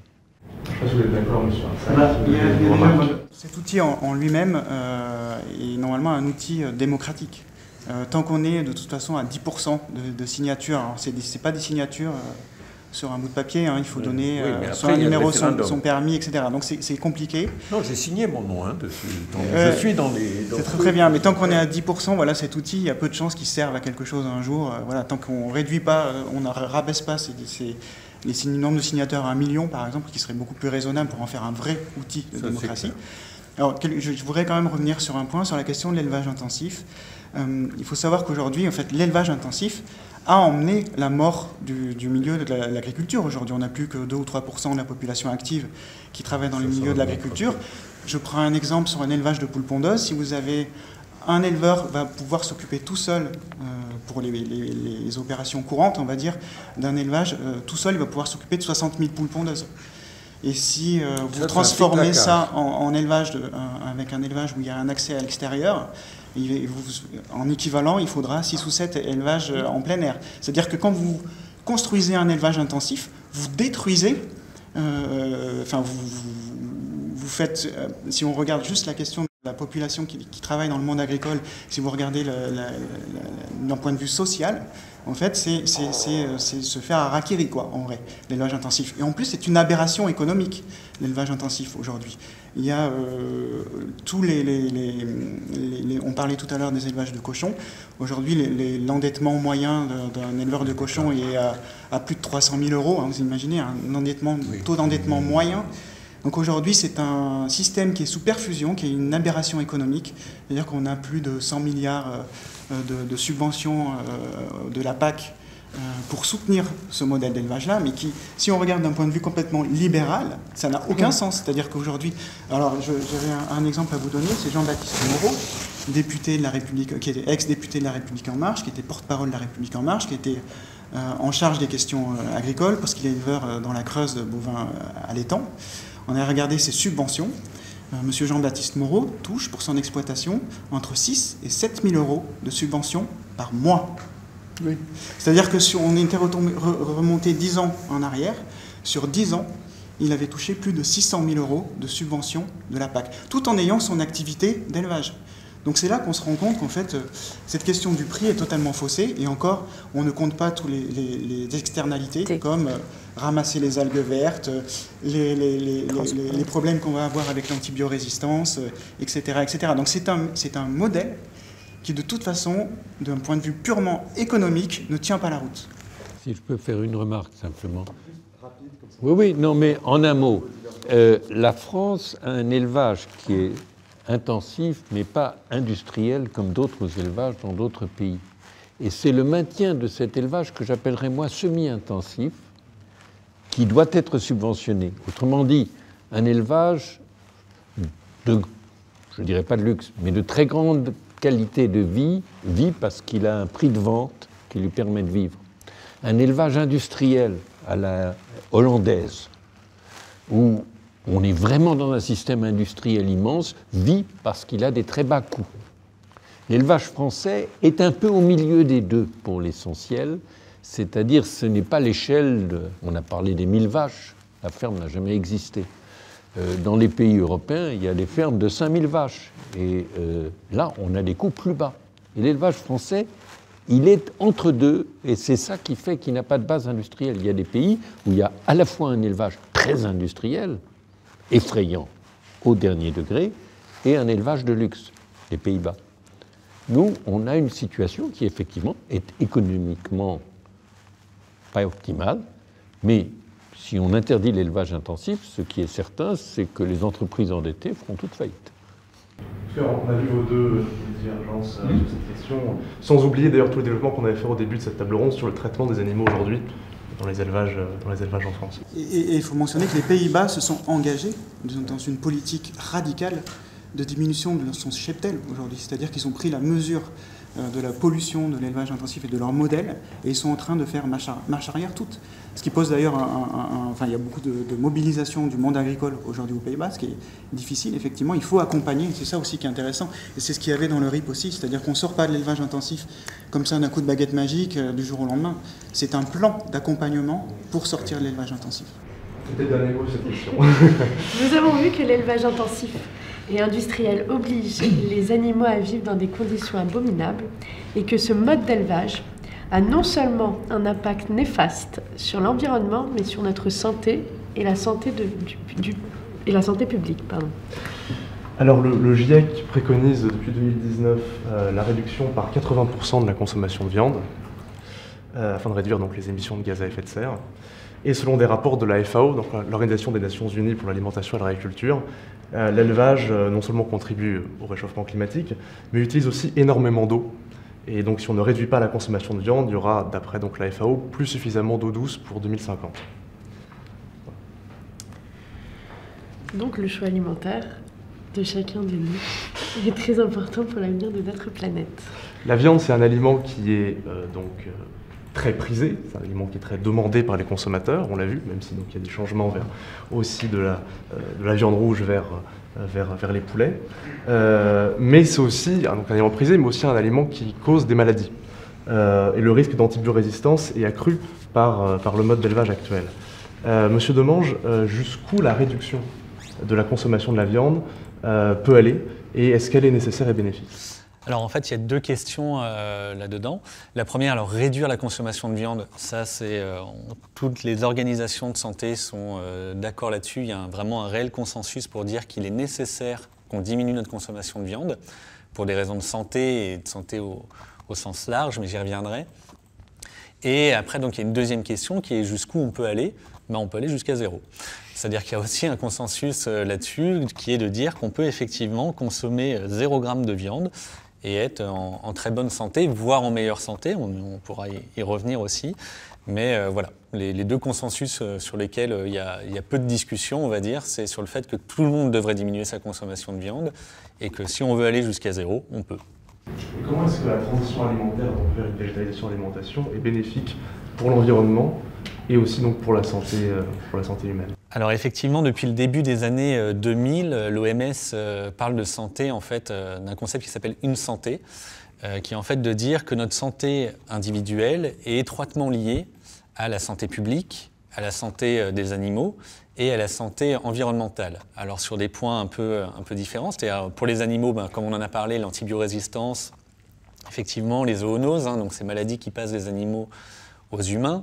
Au niveau environnement, les gaz à effet de serre, les pollutions de l'eau, de l'air, des sols, qui sont étroitement liés à ce qu'on mange également. Et surtout ce qu'on appelle l'épidémie en fait, de maladies non transmissibles, qui sont les maladies cardiovasculaires, le diabète de type 2 et certains cancers. Et tout ça forme donc notre santé individuelle. Et à ce niveau-là, on voit que le fait de diminuer sa consommation de viande va dans le bon sens sur ces trois facteurs-là.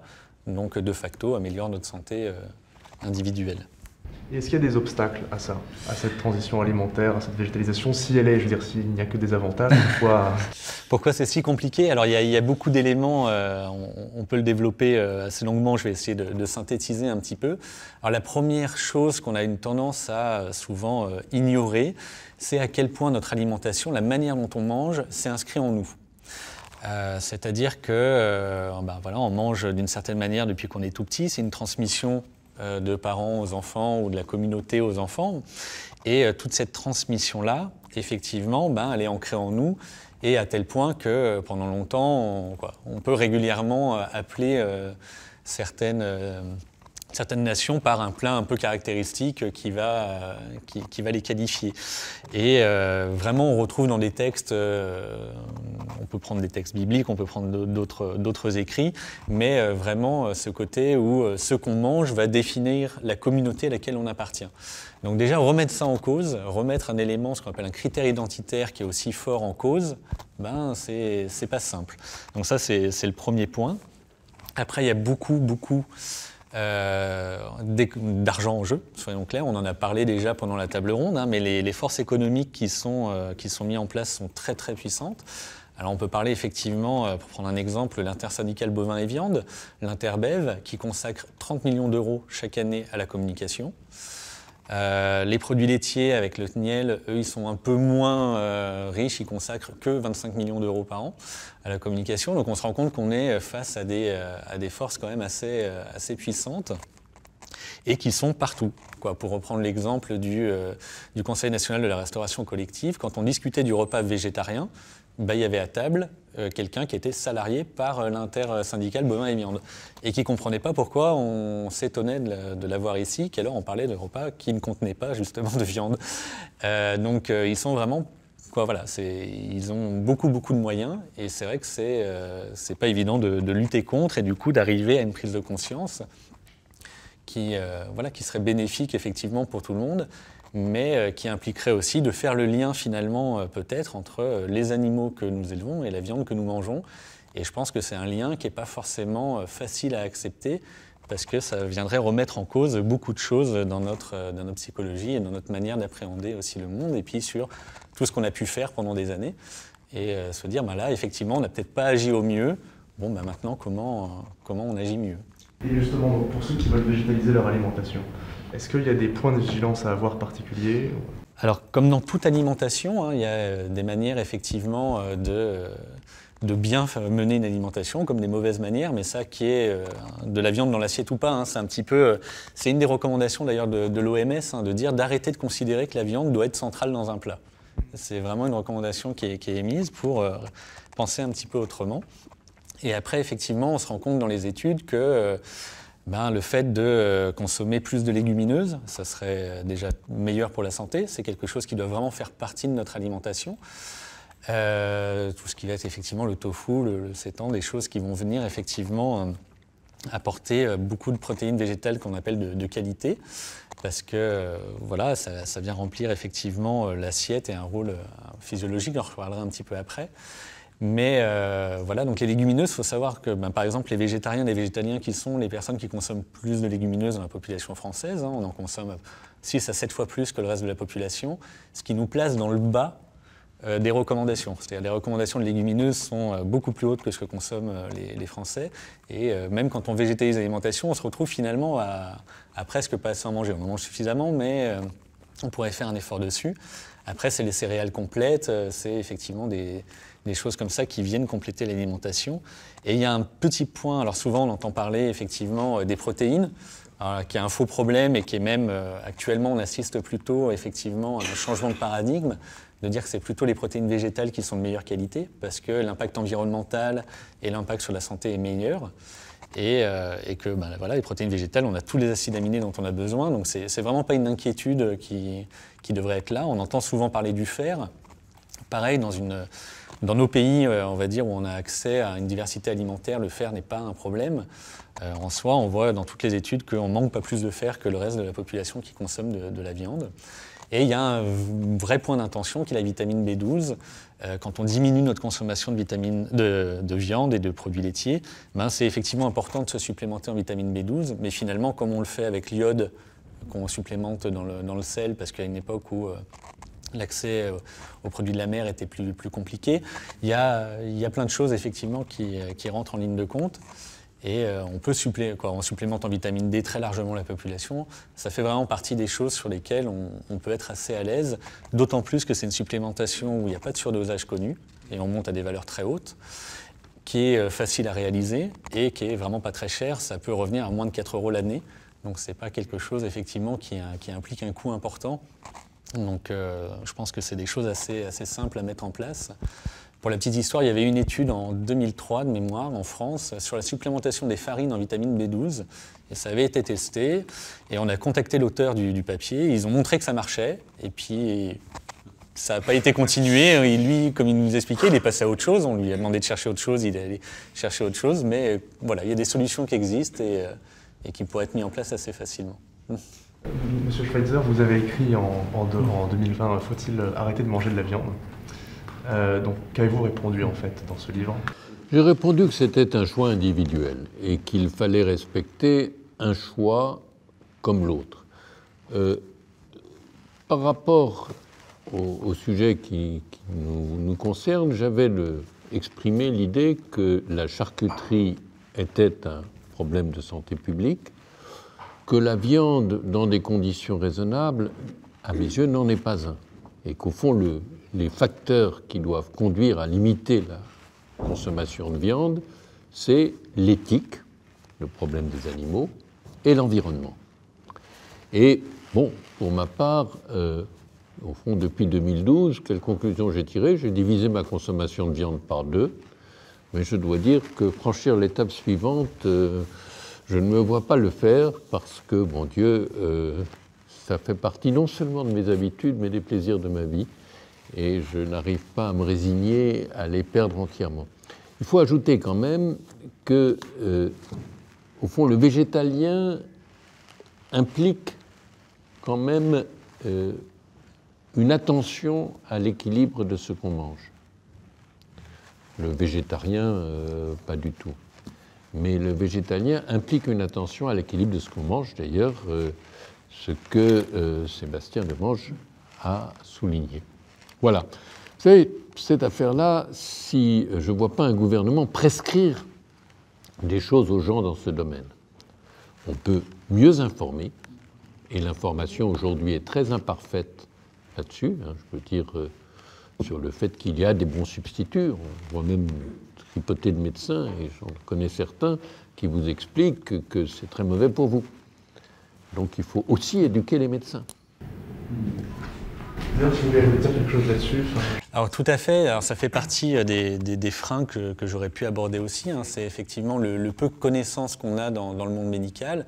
Alors il faut savoir qu'à l'heure actuelle, l'ANSES, dont j'ai parlé un peu plus tôt, n'a pas encore édité ses recommandations pour les populations végétariennes et végétaliennes. C'est en cours, ça devrait bientôt sortir, ça a été retardé notamment par le Covid, enfin il y a plein de choses qui ont amené un petit peu de retard.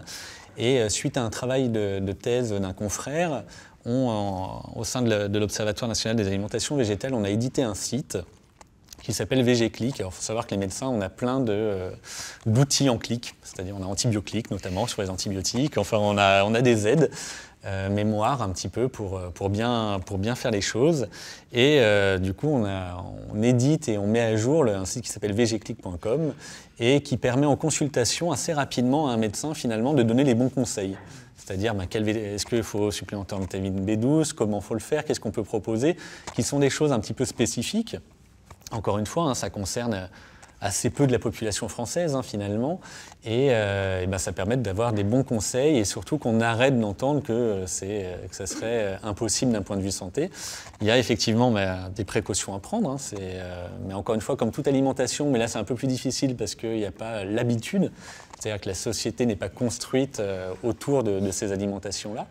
Donc il y a des points d'adaptation à avoir. On a aussi fait une partie pour les patients pour que les gens puissent avoir des bonnes informations, des bonnes connaissances à ce sujet-là, parce que ça s'est prouvé de longue date, mais quand on dispose des bonnes informations, on fait les bonnes choses, quoi. Ça a l'air un peu simple comme ça, mais ça a vraiment été montré.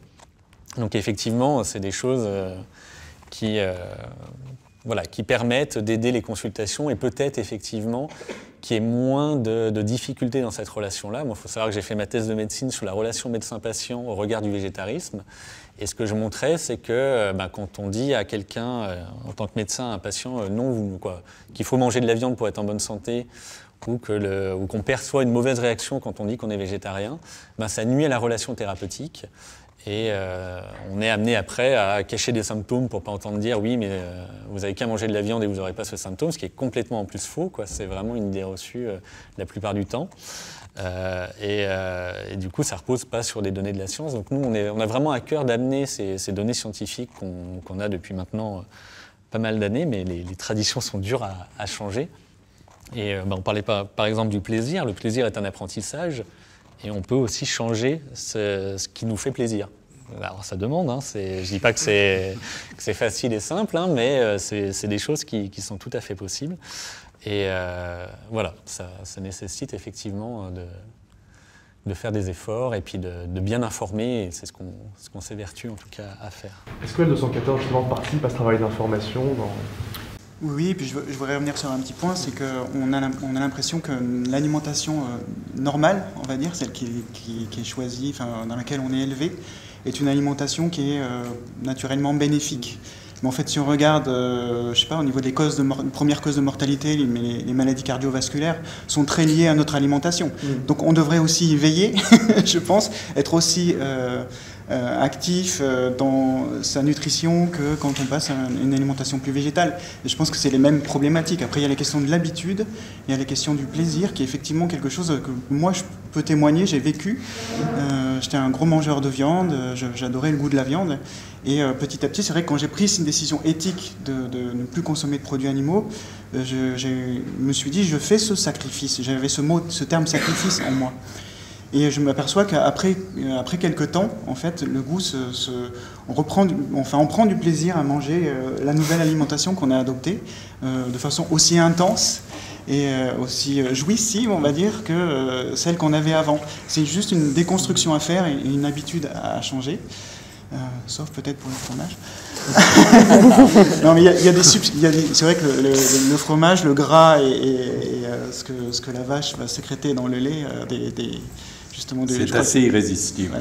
Mais après, effectivement, il y a des substituts, il y a des alternatives aujourd'hui qui sont par rapport à ce goût umami, par exemple. Il y a des conseils. Alors, transition, on a un site qui s'appelle Vegan Pratique, où effectivement, qui est une des actions que mène L214 pour faciliter la végétalisation de l'alimentation, où on donne des conseils justement pour faire sa transition. Et il y a notamment cette question du goût des enzymes, c'est ça, de l'umami, qu'on retrouve un peu naturellement dans la viande, et qui est quelque chose qu'on peut retrouver, je sais pas, dans la sauce de soja par exemple, voilà, qu'on retrouve dans des aliments et qu'on peut comme ça retrouver des goûts qu'on avait l'habitude de consommer et qu'on peut trouver dans la nutrition végétale.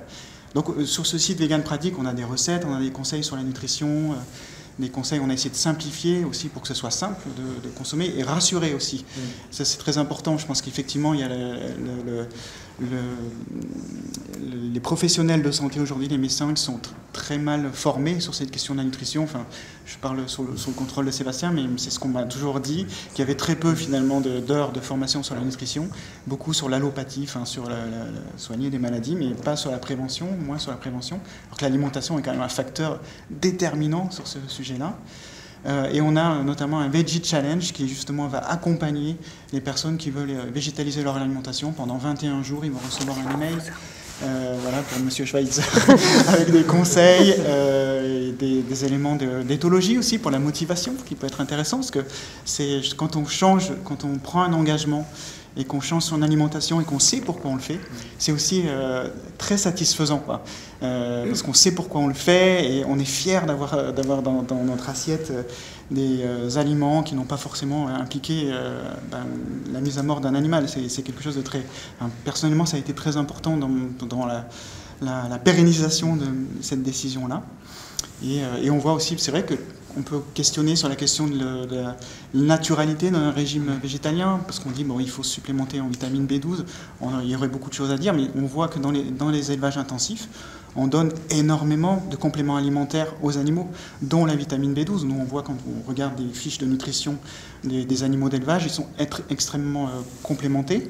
Et ce qui fait que quand on passe à un régime plus végétal ou totalement végétal, on est finalement beaucoup moins complémenté que la population qui a une alimentation, on va dire, normale, celle qu'on a aujourd'hui, qui est très récente, hein, d'ailleurs, la consommation de produits animaux au niveau qui sont atteints aujourd'hui, elle vient des années 70. On a eu là, dans les années 70 à fin 2000, un pic de consommation de produits animaux qui n'avait jamais été atteint. Depuis les années 50, on a multiplié par 5 notre consommation de viande, et dans le même temps, on a divisé par 5 notre consommation de légumineuses. Il y a vraiment une inversion qui s'est faite et qui est délétère clairement pour la santé. On parlait effectivement du nombre de morts, hein. Il y a le Eat-Lancet qui a édité il n'y a pas longtemps les causes de mortalité liées à la consommation de viande, et on est à 40 000 morts évitables par an liées à la surconsommation de viande. Donc c'est vrai que d'un point de vue santé, on a une tendance à confondre, mais aussi pour des raisons, encore une fois, sociales, hein, une alimentation normale avec une alimentation saine. Et c'est pour ça que je trouve vraiment ce rappel de l'OMS de dire qu'il faut arrêter de considérer que la viande est centrale dans l'assiette et essentielle en fait pour essayer de se détacher de cette idée-là. Et de se dire non, c'est pas parce qu'on a toujours mangé comme ça. Et puis pareil, comme vous dites, hein, le toujours, il est relatif quand même. Hein, il est très très relatif même. Et de dire, bah voilà, c'est du coup comme ça qu'il faudrait manger. C'est un peu plus compliqué que ça, finalement. Et sur le concept de une santé, on voit aussi que les intoxications alimentaires, c'est essentiellement des produits animaux, que les zoonoses sont très liées aujourd'hui, les nouvelles maladies sont très liées aux pathologies animales au départ. Et donc, si on regarde aussi d'une façon beaucoup plus globale, au niveau de la terme de santé, on a tout à gagner à aller sur une végétalisation, que ce soit, on a discuté de l'environnement, bien sûr de la question des animaux en premier lieu, mais sur la santé globale aussi. Et au niveau de l'association L214, on essaie aussi de sensibiliser les futurs chefs cuistots en allant faire une sensibilisation justement dans les écoles hôtelières pour montrer qu'on peut effectivement remplacer les produits animaux qu'on a l'habitude de cuisiner. Et on a des exemples aujourd'hui, hein, comme Alexis Gauthier, qui est un chef qui a fait ses classes avec Alain Ducasse qui a appris vraiment tous les gestes classiques de la cuisine française, qui est devenu végétalien, vegan par conviction éthique, qui a aujourd'hui un restaurant étoilé à Londres, le Gauthier Soho, et qui fait qu'une alimentation végétale.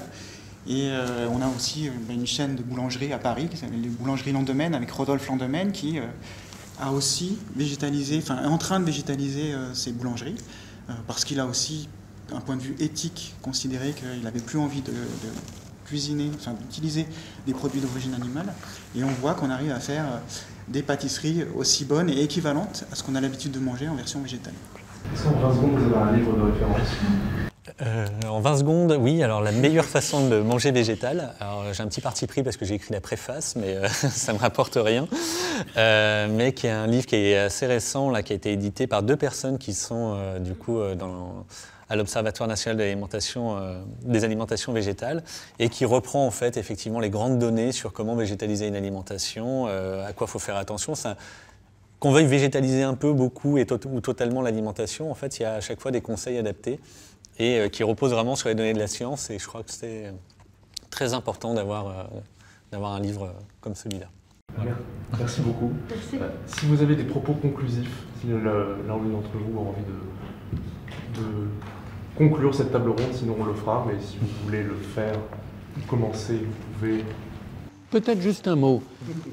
Quand même, dire que, vous savez, dans les courbes, souvent, il y a un moment de décollage. Et j'ai l'impression que sur la condition animale, on est à un moment de ce type.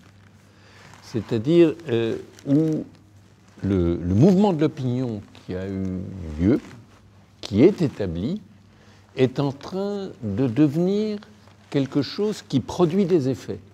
Il peut y avoir des mouvements d'opinion qui ne produisent pas d'effets. Tout le monde est d'accord sur quelque chose, mais tout le monde dit son impuissance ou une certaine forme d'indifférence. Et j'ai l'impression que sur nos sujets, on sort de cette phase-là et on passe à une phase où l'opinion se traduit dans le progrès. Moi, ça me rend optimiste. Moi, je partage cet optimisme. Alors, d'une part, on a un constat au départ qui est qu'on est dans une période où on n'a jamais élevé, tué autant d'animaux qu'aujourd'hui. Donc voilà, le point de départ il est très, très, très sombre, très noir. Par contre, justement, dès qu'on gagne quelque chose, il n'y a pas un domaine où une réussite d'une campagne, une avancée a autant d'impact. Je pense qu'il n'y a pas un domaine où on peut espérer avoir autant d'impact sur la vie de milliards d'animaux. Rien qu'en France, on tue plus d'1 milliard d'animaux chaque année dans les abattoirs. Il suffit qu'effectivement on obtienne une avancée sur la réglementation sur l'élevage, ou qu'on change les modes d'élevage, qu'on obtienne des engagements de supermarchés, d'acteurs de la restauration collective, comme des Sodexo ou des choses comme ça, mais c'est tout de suite immense le bénéfice qu'on peut tirer. Et je pense qu'effectivement, les choses sont mûres et qu'il y a, idéologiquement, il faut d'abord avancer, prendre conscience de l'importance de la question animale, que c'est un problème sérieux, c'est ça qui est important, c'est pas juste une lubie comme ça, ou un petit sujet de côté.